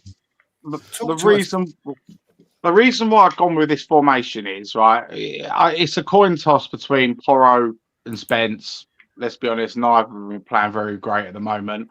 But I've gone for Spence because he's a better defender than Porro, and they've got Matoma on that side. And Matoma's we all know what he's capable of. He's a very talented player. The reason why I've gone with go with Paulinho and Basuma in the double pivot is because not only does it give protection for Danzo and Mickey when the two wing backs push forward, it also gives, when we are in the ascendancy attacking, it also gives Xavi and Tel protection and an extra person to link up with. There's no point us playing 4-2-3-1 with wingers because none of them players in that team can cross a ball. They can't, period. Agreed. And it is shown. I've went with Muwani up top with Richie because Solanke needs a rest because that was one of the worst performances he's ever played in a Spurs shirt. He was absolute. So was Muwani, so was Richie. But Solanke was just like everything was every time the ball was played to him, it was bouncing off of him. He weren't pressing. He was just floating up and down the line, up and down the front line, and he wasn't doing anything, wasn't offering us nothing. And I'm thinking, if you're gonna try and win games, you've got to play players to their strengths. Basuma and Paulinho more than capable of holding the midfield. Xavi and Tel could drift out wide if need be to create space. Yep. And then you could have someone like Richie or Mawani drop into where Tel or Xavi when they veer out to the left or the right. It's just basic, simple football, passing and moving, confusing the opposition with your movement. They're And like our players statues, are though, mate. Yeah, if they could get, like I said, all our players could just get marked out of the game by a traffic cone. Yeah, they could. They're like statues. They don't move. There's And no movement in midfield. It just made sense to me to do that lineup, the 4-2-2-2, because we haven't got any wingers in the squad. What's the point of putting Mawani out on the right, Tel on the left? They're both natural strikers. What is the point? Do you know what I mean? There's no point. And this is half the reason why we're losing so many games, because we've got no balance to this squad. And it's shown. And I think just that little method there, that simple method, that to me is putting square pegs in square holes, round and round. Just basic common sense, playing players to as close to their strengths as you possibly can. Wow. What do you guys think? Well, do you know what really pisses me off? My wheel fell off my chair today. Look. Devastating. Yeah, it really pissed me off today. Listen, mate. Listen, I'll have you know. Just wait there 1 second. I'm sorry for having a hissy fit. This club upsets me so much, right? Sure, well, Mark, we just live in it, mate. Listen, mate. I've just smashed my bloody frames a bit, so my picture. Oh, dude. Oh, no. My chairs. Luckily, the glass ain't broken, but You can put that back together then. Don't worry about it. the Bit super glue, mate. The frame's in bits, unfortunately. But Bit super glue, mate. Staple it up. That'd be all right. Yeah. 10 on Amazon. Dave, I can't fix my chair. Does it not put back in? No, it's a plastic base and it's like a plastic cup. It Right. fits in. So it's fucked. New I'll chair. send you some sellotape up, Mark. Frank, get it reframed, mate. It'll be all right. I'll get it Could you reframed. send me some for my chair, please? Oh, okay. Dave, makes a lot of sense. Makes a lot of sense. But the problem is, we've got, like you say, the squad is screwed. The squad is just a complete and utter mess. And it was quite clear and it was quite obvious that the squad was a mess in the summer. It was even more obvious that the squad was a mess in January. And yet we brought in two, and I don't blame either of them, two ideological managers who want to play a certain way, want to shoehorn players into certain systems, and they're not practical or pragmatic coaches. No. Neither Jude nor does that. De Zerbi, for all of what he's been saying, he wants us to play 4-2-3-1, two wide players up top, like you said, who can't, and we don't have players who can do it. So so that's it. What you know, we're stuck with it. He desperately needed Kudus back, didn't he? To play instead of Mawani, but he then shoved Mawani out there. We know Mawani can't play out wide. I've seen He can't play as a winger. And if you're gonna do it, play Tel. He's 50% of the player that should be playing out wide for Tottenham Hotspur, but he's 50% better than any other winger we've got, which is a horrendous place to be. So you're right. If you haven't got those players, just Dave, it comes down to this, doesn't it? You get the players and you put them on the pitch. There's the old Harry Redknapp. I'm going to put you on the pitch. You know where you want to play. Go out there and run around and play football. That's basically what you're saying. Tell Xavi is a 10. Mawani is a 10 or a 9. Tell is a 10. Right? Just go out there and play in the position that you find most suited, and just work with your mates. That's what you're saying, isn't it? It's where they're comfortable, isn't it? Yeah, just got to play. You got to play to where they're comfortable when playing, right? You can clearly see Mawani is not happy playing on the right. No. He's never played there in his career, but he comes to Tottenham and he starts playing there.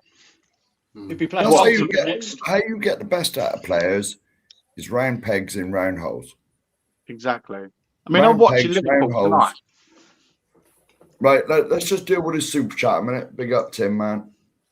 Thank you, mate. Big up, Tim, man. I hope you're well, mate. Thanks very much for sending the super chat in. Do you want me to read it, Mark? Yeah, if you want, mate. Yeah, it says, I'm seeing loads of fans now accepting our fate. Us fans should not be accepting anything. Instead, we should be protesting against these owners who have neglected this club for years. An utter disgrace. And Tim, man, I said my bit this morning, mate. I've said my bit tonight. Look, if we go to Chelsea and get relegated, right, it's going to be a mess. I'll tell you now, South London.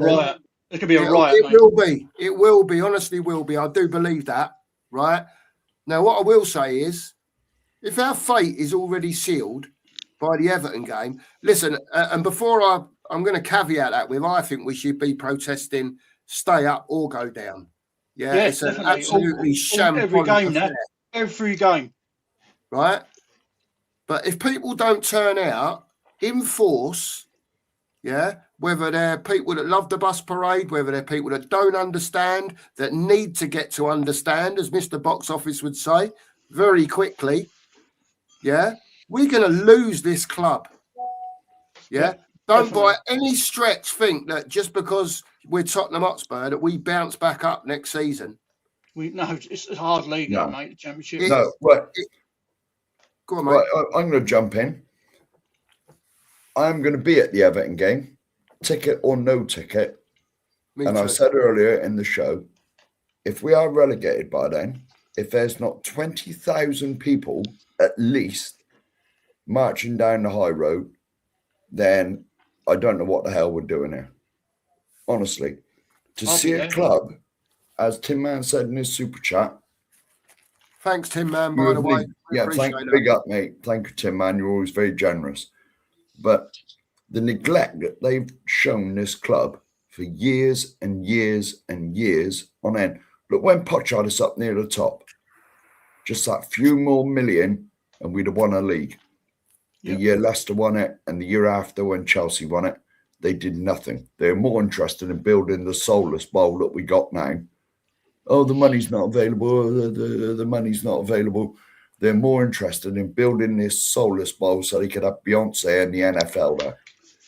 And the go-karting and the abseiling and the boxing and whatever else goes on. Yeah, but how many times we heard, we got a war chest this summer, we got a war chest this winter. What a load of old bollocks that was. Yeah, and how often, and when the stadium was getting to be opened, I believe Mr. Levy came out, this is the game changer. Yeah, just be honest, though, Sheriff. Right? If there is 20,000, marching down the high road against Everton, what does it matter? It's too late. We're already down. It's too late, man. I know it's too late, but maybe them upstairs will actually take notes and think, shit, we got to do something now. Not that they have done in the past, so historical evidence isn't with us. We should have done it to get them out. Yeah, hilarious. If we go down, then I won't be. I'll be laughing at them because they're going to lose so much money. There is I put it in my chat. You reap what you sow. Definitely. They've made this club what we are, and if we go down, which it looks like we could, then they are going to lose a hell of a lot of money if we don't bounce back straight away. And like Rain said, like everyone said, that league is so hard. Yeah. So many big teams have gone down. I can remember teams like Sheffield Wednesday, Bolton, all these teams going down, thinking they'll come back up, not seen the light of day since. Don't And think I just will because we're say- Spurs, we're going to come back up. Yeah, and I will say as well, you need men in the Championship. Of course you do. Archie Gray and Bergvall get eaten alive Yeah, down there. They get kicked to This was the bits. next question I was going to ask. How, in the very short time frame that Tottenham will have between the end of the season and 6 weeks, basically 7 weeks, something like that, because the Championship starts earlier than the Premier League, right? If we're in there, how the hell are they going to get, not so much getting the lot of them out that won't be required at that level, if you want to call it that, the ones that they're going to get the money for, but how are they going to shape a squad and a line within the time perimeters that it's going to allow them to do? They're not going to have the time to get rid of 16 out and get 12 in. Whenever No. Tottenham, you know, Not what with are the they World going to Cup do? as well. Not with the World Cup as well. It's going to be mad. Well, it'll be I the think same, they'll It's just down use, I to think do they'll this. use a load of the youngsters. They'll it'll use a be lot the of same the youngsters. excuses we hear every season. Oh, there's a Mikey World Moore. Cup on. Signings are difficult. Blah, blah, blah. It's the same crap rolled out We'll end every up with year. Lancashire and Mikey Moore. Yeah. I'm not sure I'd mind That's fine with that. hearing Mikey Moore. No, I'm fine with that. Right here, right now. So I have to be careful, Cookie, because last time I came on with you guys, I let myself go with the old relegation parade. I've got in a lot of trouble for calling it a relegation parade, by the way. Well, I've got in a lot of trouble. But that's truth hurts, doesn't it? it's absolutely Of how course I it see does. it. It's absolutely how I see it, mate. Right? You know, I got in a lot of trouble for saying that when I saw it, it made me feel sick. And I tried to explain to people that, yeah, I understand why, you know, why they thought it was a good idea. I thought it was bonkers. But when I saw it, what it, you know, what it linked our current situation to me, our current situation where we're so desperate, it linked it directly to that fantastic day when we were celebrating winning the Europa League. So, you know, one of the best days that I've ever had as a Spurs fan has now just been completely soured because these guys have just mimicked it when we're in this state. And I can understand why they did. I just think they're completely wrong. And I do think it's ironic that it's been kiboshed because the players have decided, or the club has decided, along with the players, that they're going to come in their cars. So there's no coach, so they can't do the parade. They can't do another parade. It's like the players went, we don't care. We don't care about your parade. Maybe what some people were saying, which actually it didn't even occur to me. Maybe maybe the players hated it. Maybe the players saw all Yeah, this. getting them players, I know. Maybe the players saw all this and thought, you know, felt more pressure, or maybe they felt, why are these people doing this? Why are these people doing this? This is absolutely bonkers. I'm sorry. I've got friends who went along. I know people, but it just felt to me like everybody just wanted to piss up. That's how it felt to me. It just felt to me like everybody felt like it was a good excuse to have a piss up, and everybody loves a good piss up. Nothing wrong with that, by the way. And Nige, what are your feelings on that now? Now the bus parade has happened, and I've heard that Saturdays is not happening now. It would have happened, but it's not happening now. Is you know, where do you stand with the protesting? Is it just dead for you, or is it a case of it'll be maybe a few people will turn up and they'll have their say? Because you know, there's been, I don't know if you've seen, Brian was on this morning, Brian Daigle, and there was a few people in the chat putting out some like spicy suggestions. You know what I mean? And I think it's good to see, Nige, that there are some fans out there that are as annoyed as what all of us are in here, and the people are in the chat as well. You know, where do you stand with it, mate? Honestly, I think the protests are dead this season. I don't see a point in them. I think I think Rain's bang on what he said about the players, by the way, and the fake bus clap or whatever it was. Yeah. I just think maybe they're embarrassed. Maybe it's like, this is a bit embarrassing. We're near the bottom of the league and we got all these fans turning out cheering us for doing shit. Yeah. So I agree with Rain now. And listen, I think the protests are dead this season. It's something we're going to have to start next season. I definitely think we need to do them. I just think maybe we should get some ideas together as a fan base and think about it for next season going forward. Because listen, nothing's going to happen now. It's all about trying to stay up. And if we go down, for me, like I say, as much as I will be devastated and more upset than angry, I think it's going to hurt Enoch a lot more. And for that, I actually think it's quite funny. All the South Stand landslide the pitch. Yeah. They got to get on the pitch. Stop the bloody game. You have the TV and everyone. We'll talk about that in a minute. We'll let Mark deal because Tin Man's coming again. Mark, I'll let you talk through this one, mate. Tin Man, you don't have to do this, but thank you very much. You're always very generous to us. Thank you, Tin Man. Appreciate it. Thank you, Tin Man. Big up, mate. In the Championship, we will be playing 46 cup ties. Those clubs will be given 200% to beat us. Think again if you think we are coming back up straight away. Very worrying. Now, I'll go first. Yes, it will be. You imagine a team like, I'll pick the one nearest to me, Bristol City.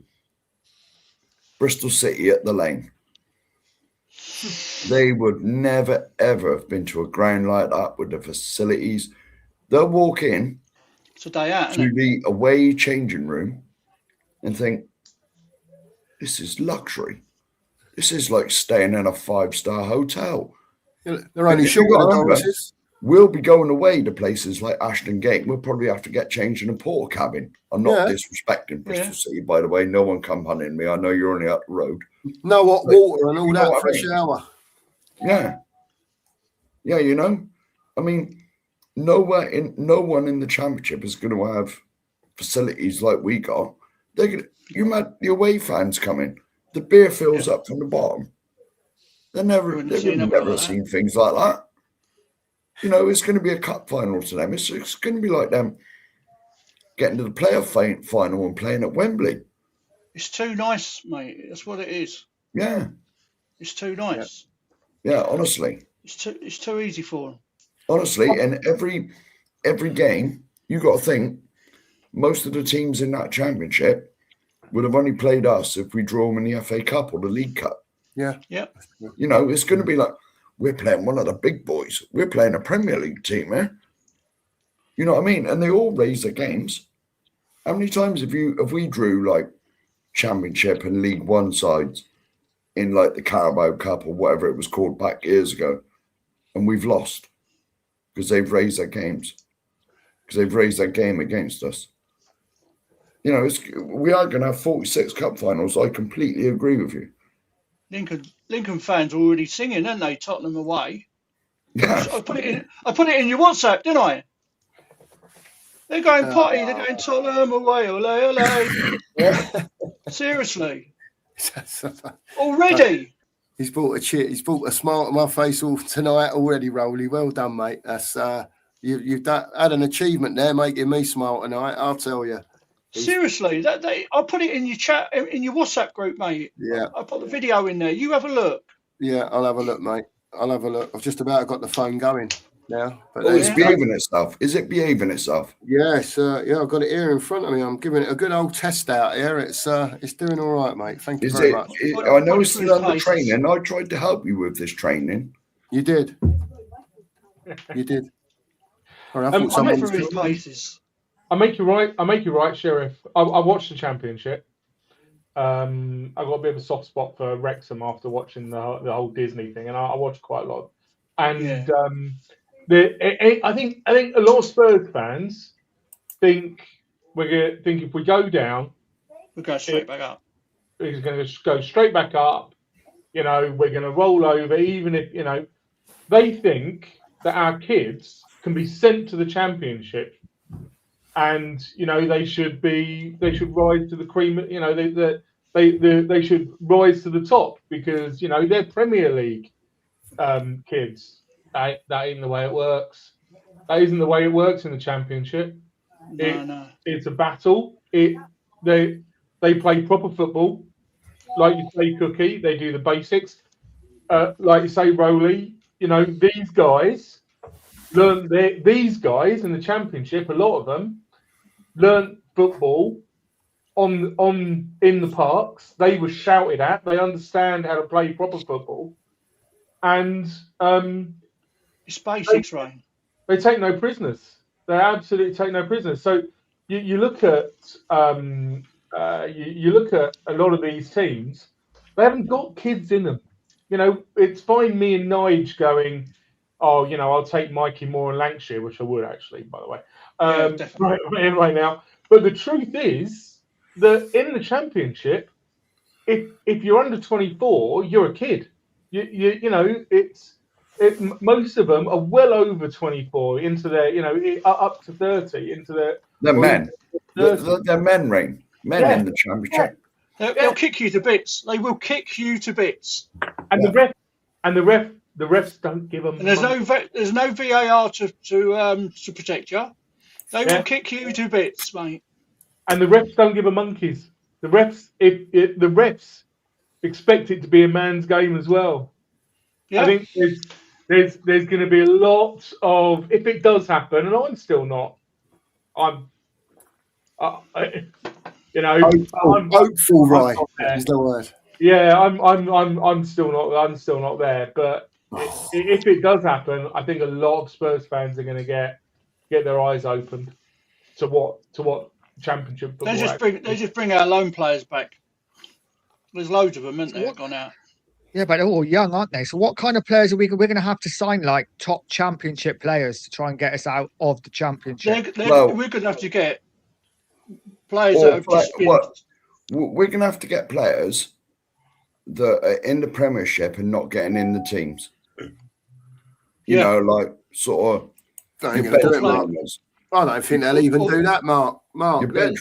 They've got to bring everything down by so much. Yeah, there are... Whatever it is, I can't remember what the figures are. The only bit I do remember is that in the Championship, the cap is at about 100 million, something like that. And this year, Leicester were the highest payers at 48 million. Tottenham's is like 234 million, if I'm correct. So it could be more than that. To bring that down, to get it down under 100 million, anyone that's on any dough there that's not a kid is gone. They're gone. They're not playing in the Championship. Donnelly will be back. You wait. Donnelly will be back. He'll play in the Championship. Ashley Phillips is going to be a centre half. Ashley Phillips. Yeah. But if we can get Vuskovic and Ashley Phillips, I'll be happy with that. But it's just like, who else? I don't think Vuskovic is going to play for Spurs, Rowley. I really don't. They're too young, mate. You need men in the Championship. It's a tough league, Championship. They're going to let him go again. Do you know what I mean? I think they'll sell him to whatever. It'll be a quick buck, to get out of it. I can't remember what they paid for him. I'm sure they'll sell him for double or treble. He's had a but he's only on a little wage, isn't he? So yeah. But you know what? I think they send him on loan again. I think they give him another loan for a year, and then hope we get back up. Is that where you are with him? With Vuskovic. If we go down, we stay. What do you think about Mikey Moore, Nige, as well? You're having Mikey Moore back in the Championship. Yeah, definitely. Oh, 100%. Yeah, 100%. So that solves your left winger problem, doesn't it? We've got a left winger as such. But we're going to need experience around these You need players. 2 players in each position, at least. Yeah, you do. It's tough. For that amount of games, and the way they play in that league, like I said, you're going to get kicked to bits. And you're going to get a lot of injuries. You wait and see. And you've got to remember as well, in the Championship, you go in like the second round of the FA Cup, rounds earlier in the League Cup as well. Yeah, definitely. It's not just 46 games you've got to contend with. No, there's like early cup games, aren't you? Yeah. The early rounds. The bloody League Cup will start for us in about October, September. Wow. You quite often have to play during the international break. Yeah. Yeah. Yep. There's no true. there's no Bonus. 2 or 3 weeks off that'd when be there's nice. when there's an international break. You know, you still have to play. And let's right. So let's scenario this out, right? We get relegated, and we have to build a team for the championship. Why is it that so many teams who come up from the championship go straight back down? It's because they have a team built for the championship, and fans forget. You don't sign a player season by season. You sign a player and you give them a 4 or 5 year contract. So you build a team for the championship to win the championship. They go up. You still got most of the same players, right? So if we go down and we get I absolutely make you guys right. You need players who understand how to get out of that league. How then the next year do you make it so that we don't become a yo-yo club? Well, that's Enoch for you. Enoch got no choice but. Well, that's up to the owners, isn't it? Yeah, Enoch And has there's got no no. choice If we but go to do down, this. there's no way Enoch are going to sell. They're not going to sell up. Unless So we're unless stuck we with get them. 3 or 4 experienced players in on loan. It's the only way that There's that, we don't actually or buy. we raid the teams that have gone down to get their better players that have gone down, because there is That's a what we spread do of, anyway, isn't it? yeah. But That's no, normally for the what- championship. This is what I'm saying. Brian Daigle, big up to him. He put something funny in a WhatsApp group that I'm in the other day, and it was clubs. Well, Tottenham normally circle the clubs that are struggling like vultures and Yeah, pick they them do. off. Go in for easy meal, easy pickings. Now the boot's on the other foot, and teams are going to do that to us. Of course they are. Which, believe you me, I believe is justice the way Enoch run this club. There's a Well, couple of it's Wolves It's about players I time they want, had right? some of their own medicine for the tell years you that what, we've been. You remember when Listen. Leeds were struggling and we went bankrupt? We got Aaron Snipers Lennon justice and for the Enoch, keeper. I tell you. We got Aaron Lennon and Robinson for like next to nothing. Remember that? Yeah, we did. Yeah, from And Leeds. now Yeah. teams are going to be doing that to us. We did it to fully we did it to deserve. West Ham as well, Sheriff. We went and got Defoe and Paul Robinson. Yeah. From was Paul Robinson? It was Paul Robinson was Leeds, I think. Yeah, he came Yeah, from Leeds. from Leeds. Yeah, We got him with Aaron Lennon when they were. yeah, Aaron Lennon and Paul Robinson. Yeah. Defoe come West Ham, didn't he? Yeah. Didn't he? Who else did we get Yeah. from West Ham? I'm sure we got a couple from them. Michael Carrick. Michael Carrick. Michael Carrick. Fucking what a mistake it was letting him go, Bad, mate, was at it? the Yeah. time. But we did it with Leicester as well, didn't we? Got Maddison from Leicester. Yeah. Yeah. You Did know, we get Scott Parker? Did we get Scott Parker as well? Was he at Charlton at the time? No, he was at Fulham. Fulham, wasn't it? Fulham. Oh, that's it. Yeah, Fulham. That's it. Yeah. Canute, Yeah. someone put in the chat. What a player he was. I think it was Canute, yeah. People don't Maybe realise, Canute. you know, when you think back, I know it's, you know, for the younger fans out there, you have to watch it on video and you only see clips. But when you think about players like Freddie Canute, he was a West Ham player, right? And he was at Spurs. And do you know what? I'd have him on his own. Oh. Get rid of the other three. Canute was quality. Yeah.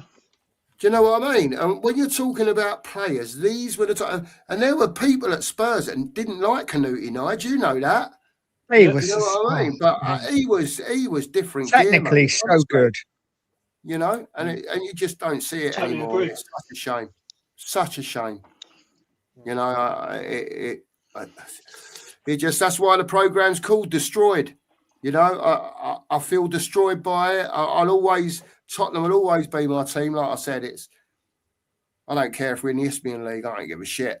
I'm getting to the stage now where unless these idiots sell up as a whole, They you could know, do it. or Not if we get go out down, of they're not there. going to do it. They're not going Well, to lose billions. We need to I'm get telling you out of now. there then, mate. I'm sorry, but we need to, if we want to be a football club again, we have to start and build from the bottom.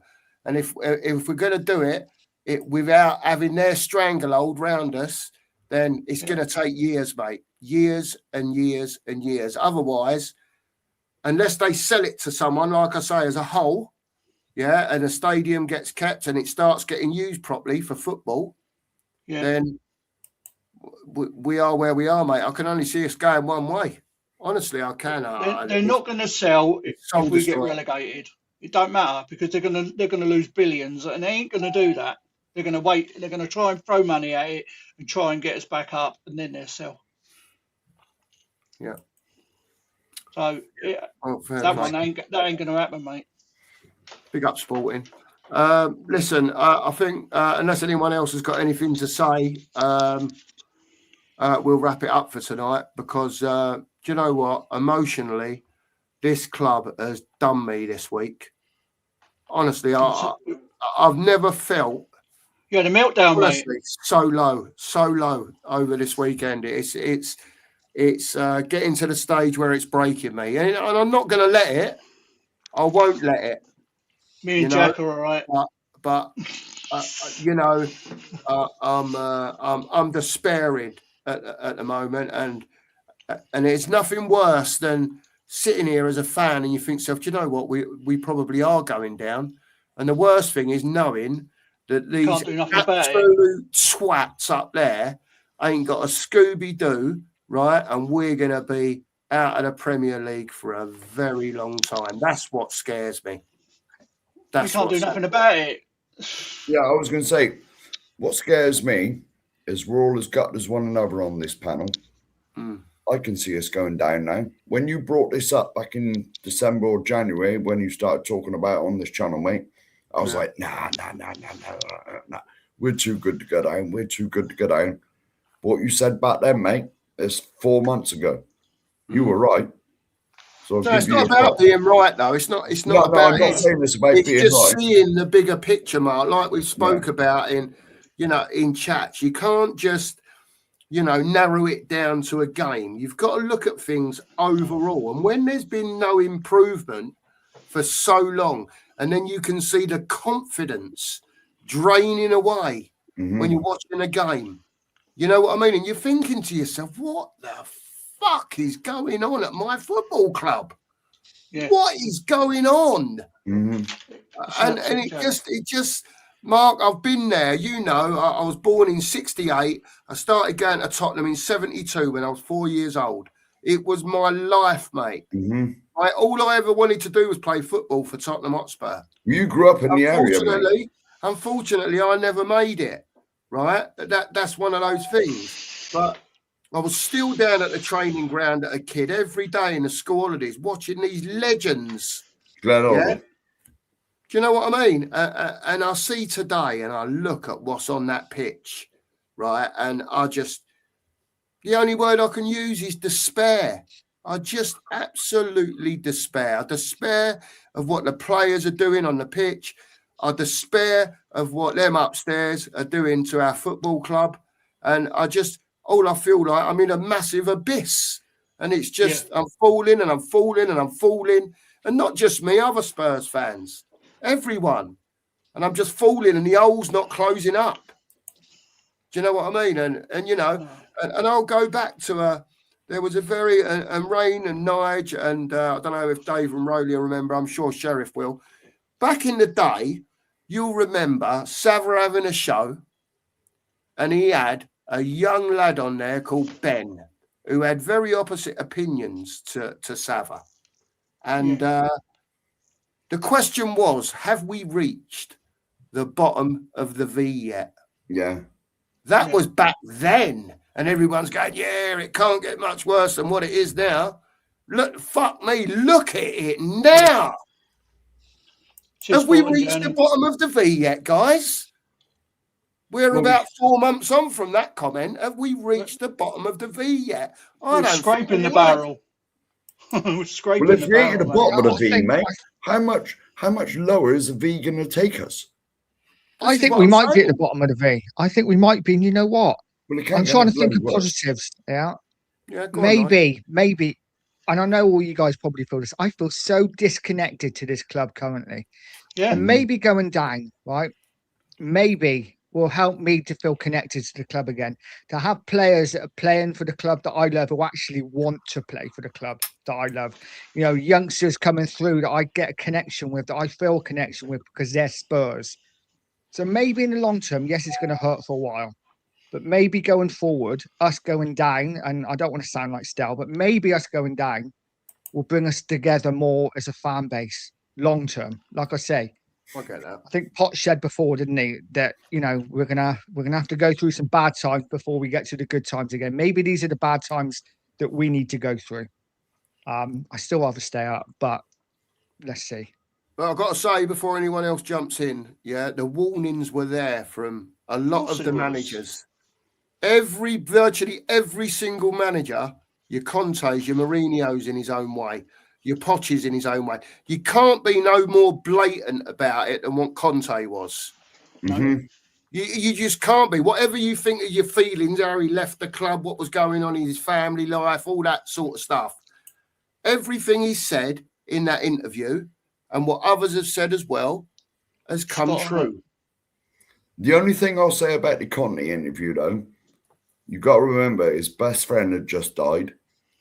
He was ill with his gallstones and he wanted out. He wanted out. I don't think he did. I don't buy it. I don't buy it. I don't buy this. He wanted out. I think it's a cope that us Spurs fans have put on it, right? No. I think he was telling the truth, Sheriff. He was telling the truth.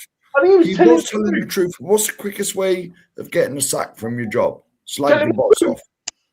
Well, then shoot me, right? Well, maybe that's why I'm not at the top of the corporate pile, right? But he needed a flipping promotion, not to be sacked. That's what you're going to get sacked. You're going to get sacked when he said, "This a club, you changed the manager and the owner's still the same," and all that stuff. He was telling the truth. Sacked, didn't you? They can't take the truth, though, Rain, can they? This is the problem. They won't have people up there dissing what they're doing with whatever they're doing. That's nothing to do with football. I'm sorry, Cookie.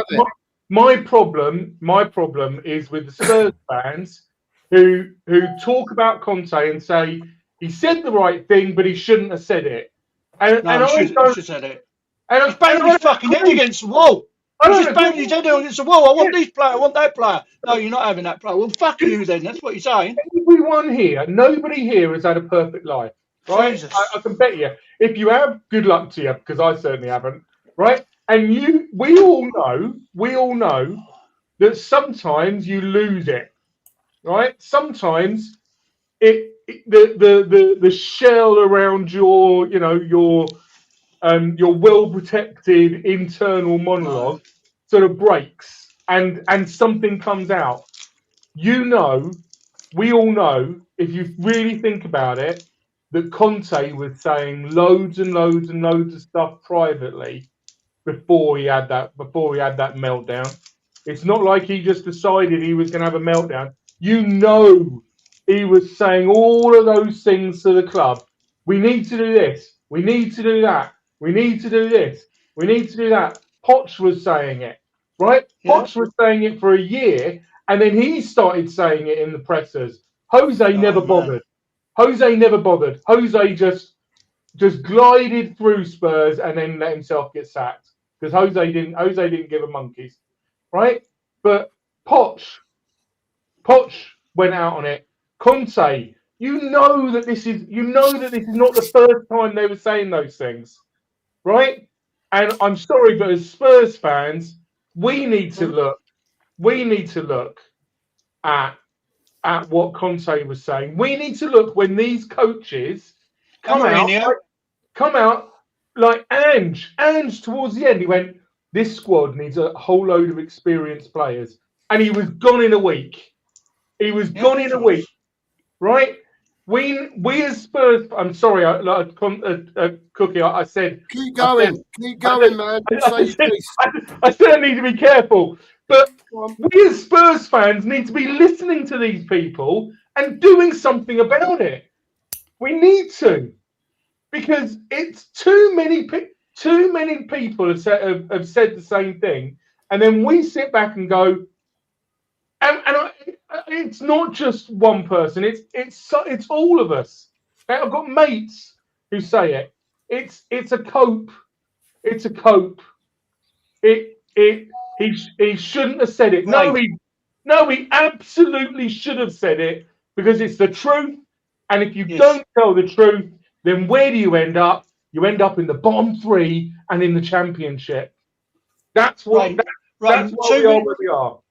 Too many Spurs fans were comfortable with it. They were going, "Oh, it's better the devil you know, the devil you don't." And like, "Oh, they built us a stadium. So what? So fucking what? I don't care. I want to see some decent players on the pitch. I ain't seen a decent player since Hoddle and Waddle and bloody Gaza. Do you know what I mean? We had superstars. We got nothing, mate. We got nothing. They used to glide across the pitch like bloody ghosts. Now they stand like statues. That's what our team do. They just stand as statues. When we have players like Ginolas and Hoddle, Waddle, do you know what I mean? They just run the show. They literally run a midfield on their own. But we've got nothing. There ain't even a superstar among them. This is the problem. Yeah. And they all think they're superstars. Well, they're not bloody superstars, and they don't even play as a team. So what have we got? I'm going to come back to that, Mark. There you go. All right. Right. There you Big go. up Tim Man again. Tim Man again, man. You are don't some have to legends, do mate, this, mate. fella. Thank you very much. Don't do this too much more, mate. Cook could be buggering off to Spain again. Yeah. Yeah, and then Mallorca's on the cards, isn't it? No, you're Portugal, mate, in 8 weeks' time. Don't you worry about 9 that. weeks. Yeah, 9 weeks 9 today, weeks. mate. 9 weeks gonna be today, 9 mate. weeks. We'll be drinking Amstel. There's going to be a few messy videos shown there that week, I'll tell you. Oh my word! Me and You lot are going to have some right fun watching it. I'll tell you now. well, for a start, Cookmeister's got a new phone, right? So he there can you do so he can do See some where you go. decent shorts now. He can do some decent shorts. If I'm in any fit state, I'll be doing shorts. Nigel will be putting shorts out on his channel. Oh, Got to, Nigel. Video and you drunk, Yeah. Sheriff. That's what I'll be doing. skinny You dipping, know what, mate? You'll be skinny putting dipping out on the beach shorts. at night. You'll be putting out shorts with no shorts on. Hey! Skinny dipping on the beach. What happens in Albufeira stays in Yeah, Albufeira. listen, I'm a married man, Yeah, mate. innit? I don't do shit like that. I'm just letting you know. No. All right, drinking's one thing. All right, but when you sod off down the road, down a turning, that's up to you what you're doing, mate. All There'll right. be none of that. There'll be none Oh, of that. all right then, mate. No, Sorry, that's there'll what be I thought none you of was that. talking about. That's filth, Just leave absolute filth. We're only Tim going Man. to watch England anyway. We're going to watch England. in We the are, World Cup. yeah, we are. Yeah. Tim Man, thank you very much, mate. Again, We ain't even read it out, have we? no, it's just madness, mate. He's great. Thanks, Tim Man. We really appreciate it. He says January was the month that killed this club. We had a choice of backing Frank or sacking him. We did neither, especially with all the injuries. That window has cost us relegation. We're going to comment on this, right? But I've got to welcome in Joey because I know this fella is raging. Now, Joey, I'm going to come to you in a sec. I just want to finish with people's thoughts on Tim Man's comment here. And then we'll bring you in. I know you're not an happy bunny. You know, within reason, you can say whatever's on your mind on this channel. All right. You think about, well, you probably don't need to think about it, but we'll come to you in a minute. Listen, January, Tim Man was shocking. And you're spot on at the end of the day. They turned Frank again, another manager, into a sacrificial lamb. So, and whatever you thought about Frank, right? Win, lose, draw, as a man, whatever, as a manager, right?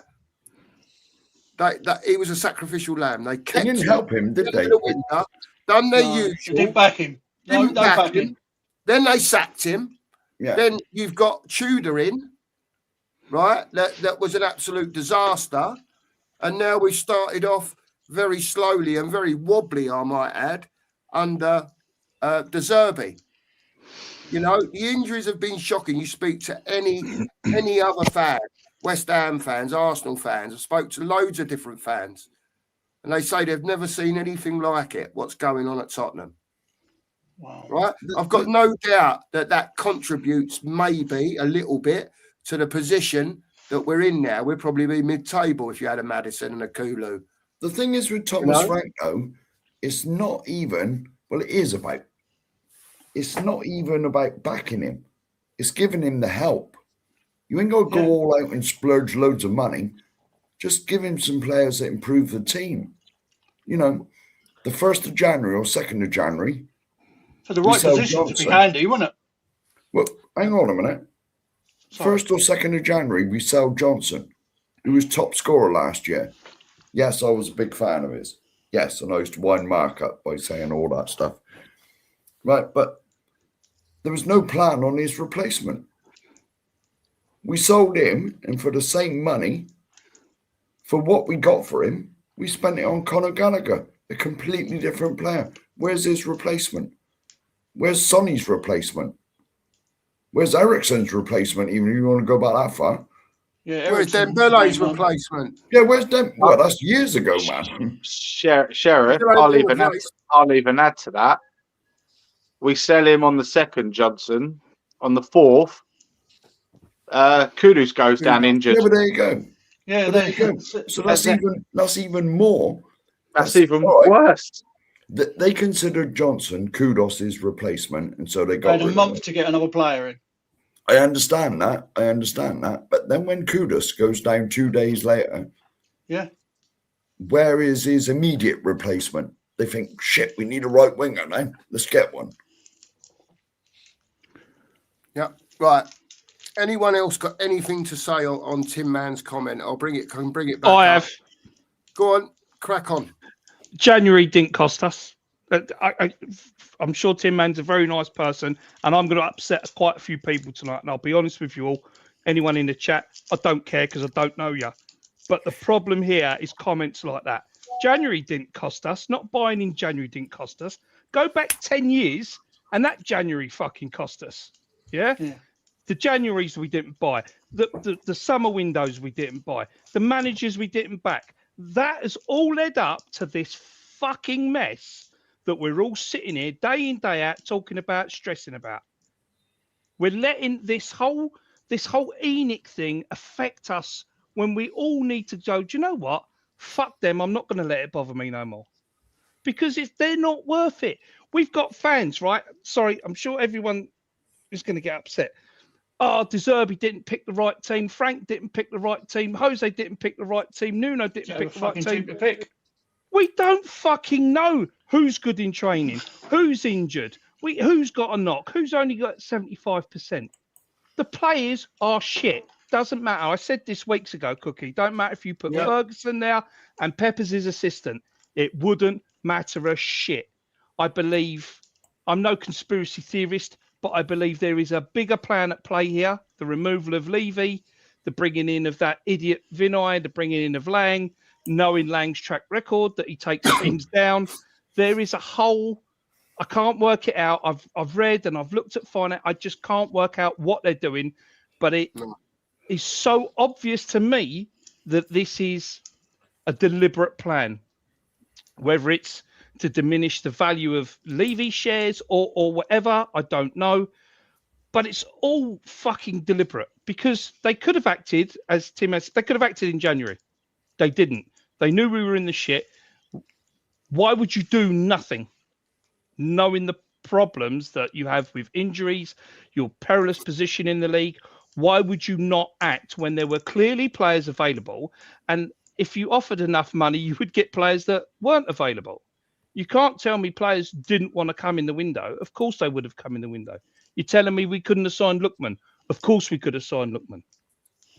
But fans will put up with this and have put up with this year in, year out. And every fan's got an excuse. Oh, we'll have a good summer window. Oh, we'll do this in January. We don't do shit. And we've swallowed it. And some fans haven't swallowed it for the last 10 years. Other fans have. Those that didn't swallow it. And I heard Rain briefly talking about Conte and what Conte said. Those who called for Conte's head after that, sit back now take a long, hard look at yourselves, because you're part of the fucking problem. You are part of doing this to the club, the fans. I've called for managers, so I'll put my hands up. I've called for managers to go, put my hands up. I'm part of the problem as well. I've put my money into the club. I shouldn't have done. I'm part of the problem as well. All of us need to look at what we've said in the past about managers, about players, because somewhere along the line, every one of our fingers is in this mucky pie. And I'm done. So, Joey, you know that I obviously go to protests. You know that, like, Sean, one of the first times I met Sean was at a protest, and he said to me, you know, are you ENIC out? I said, well, to be honest, I don't know how that happens, right? You don't get, but what I want is for our club to change the way that we do transfers. I want us to stop behaving in the transfer market the way that we do. It's rubbish, and it's going to get us in trouble. You know, and where are we? I've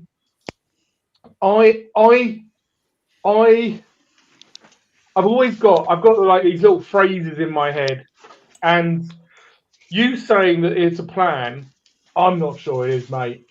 I think I get where you're coming from. You know, you look at these things and you try to join them up, but the phrase that keeps coming to my head is never attribute to malice something that could just be sheer incompetence.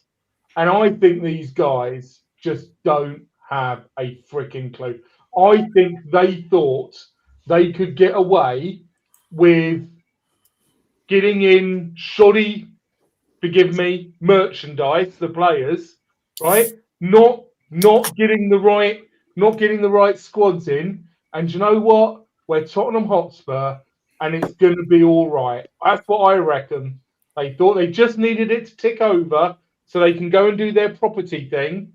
And I reckon they've been found out. Yeah, and I don't think it's malice. I don't think it's deliberate. I just think they're incompetent. I just think they're useless.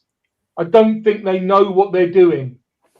I just don't think they know what they're doing at all. And you go back, I've actually managed to bring it up, and you go back to Johan Lang and his response to the January transfer window when he was saying, you know, we've got players coming back. And I'm like, this is Tottenham Hotspur Football Club. Do you not know Tottenham Hotspur Football Club? We may get a couple of players back, but we're going to have at least 3 or 4 go out injured, right? And the thing that really drove me nuts, was when he talked about the youth policy, just like other clubs. And it's a load of crap. It's a load of rubbish. Other clubs don't go and buy 5 youth players and put them in their first team. West Ham went and bought Mavropanos and Somerville, both of whom are well into their 20s, and put them in their first team. That's what a proper club does. They go and get players who are ready to play in their first team. They don't get players who are 70% there and hope that they're going to get 100% there. That's the problem. I hear what you're saying. You like to think that the people who've managed to get where they are, although I think they've only got there on dad's money, if I'm brutally honest, right? You think the people who got there have something about them. I don't think they do. I think they have been found out. How can the likes of Vinay, right? How can the likes of Vinay, he's just been brought in as CEO, whatever fucking fancy job title you want to give these idiots, okay? And in his first year, he's going to cost the club 250, 300 million. Now, surely at some point in January, he must have gone, I could be in this shit here. We better do something. I need to get hold of Lang and sort something out. Surely, as a business person, you have that mentality to protect yourself first. I mean, I've got, despite how I speak, I've got quite a high-flying job. You wouldn't believe it. I certainly don't talk like this at work. And if things are going to shit, I throw money at it because that's my job. And surely, it's just nonsensical that in January, when you see the shit, you just sit back and go, no, it'll be all right. I don't believe someone in his position actually can think like that. I'm just going to answer Ben here. Ben, I've been out all day, fingers to the bone. Like, I've hardly got any fingers left doing the potholes in Dorset. I need you up. I need you up here in Buckinghamshire, Sheriff. I'm having to go to QuickFit on Friday. I've got 2 slows at the back, and I think both of them are because I've been going over potholes. I need them. I need myself in my bloody road that I live on. It's full of, it's like the moon. Do you know what? I went to Morocco in like the mid 2000s, and we went on an evening, organised evening thing, and we found ourselves on a table with a couple of other couples, right? And one of the guys who was there, I was having a chat with him, was doing a major road fixing thing. It was his company who was fixing like this major set of roads in the town that I lived in. And I said to him, they fix it every year. Every year they go and they just fix. And he goes, mate, that's because we give them 2 prices. One to fix it this year, and then we'll have to fix it next year, and one price where we'll fix it properly, and they won't have to fix it for another 10 or 20 years, and they always go with the first price. Believe you me, I see what goes on the road, and even the stuff that I police and man and set up for them to do, it's only temporary fixes. Yeah, the council's just like, we'll just keep. They ain't rolling. got the money, mate. They ain't got the money. Yeah, they ain't got the money. Bodgett and Scarpa. Yeah. Somebody else's problem next year. Anyway, anyway. Yeah. That's enough back about to Joey. I reckon they were just. I reckon incompetent, arrogant. Is it negligible at all? Yeah, all of that. Yeah. Fucking, is it? Oh dear, oh dear. Listen, we're going to wrap up. Does anyone else want to have any? Sorry, Joey, because I know you've only just come on. You've probably got plenty to say, mate. My eyes are going. I've got no sleep last night, and I've been pissing about with this phone all day, and it's just done my head in, as well as Tottenham as well. Does anyone want to say anything else about literally what's gone on at the weekend? And is there any hope of getting out of this shit? Because no hope. No hope. I can't see it now. No hope whatsoever. No hope whatsoever. It's done. It's finished. There you go. I think there's 7 of us here, and there was a couple more earlier on. Listen, get over to everyone's channel. I'm going to come to Mark, but get to everyone's channels and make sure you subscribe to everyone that's been in tonight. Again, a massive chat going on. You know, the chat's been going mental all night. I've had trouble just reading the comments and trying to keep up with it. And so big up to everyone in the chat. I want to say before we go, Tim Mann sent in 3 super chats tonight, you know, and big up Tim Mann. Yeah, we really appreciate it, mate. And thank you very much. And great comments as always. Listen, make sure Nigel was on for a while tonight. Dave, Rowley, Joey, Sonny. I know you've come back in. Joey, Sonny, you can have the last few words as you've come back into the conversation just before a wrap up. What do you want to see, Sonny, now? Is he there? No, he's not there. Mark, I've got to jump off, man. Something's not right with me dog. So go on, mate. You crack on. We're going to wrap up now anyway. Thanks, Dave. Right. We'll see you later. Breakfast lunch in the morning. All right, mate. Take care of yourself. See you soon, mate. Take care, Dave. Cheers. Thank you. Yeah. Look. Does anyone want to say anything else at all? Yeah. Fuck Enoch. There you go. And Sheriff. I'll tell you who we ought to get. Go on. An assassin. Assassin. No, hang on. That's like, you know, we get cancelled. You know, I'm only mucking about, but you know, this is how we're feeling, isn't it? You know what I mean? What we need is corporate. Do you know what we really need? What we really need, and it might sound a bit bonkers. We could really do with a fan buyout. Oh yeah. wouldn't it? every fan a tenner each should probably raise enough. Every fan in the world a tenner each. There you go. There you There go. you go. Well, listen, I'm going to be back in the morning for the breakfast brunch. You're probably, if anyone's about, you're more than welcome to jump on and keep talking about this, because I'm not going to let this go. You know, I know, you know, like Joey said, disconnected, fucking fuming. I can't let myself go from it, lads. I can't. I really can't. It's fair so, enough. It's buried in me.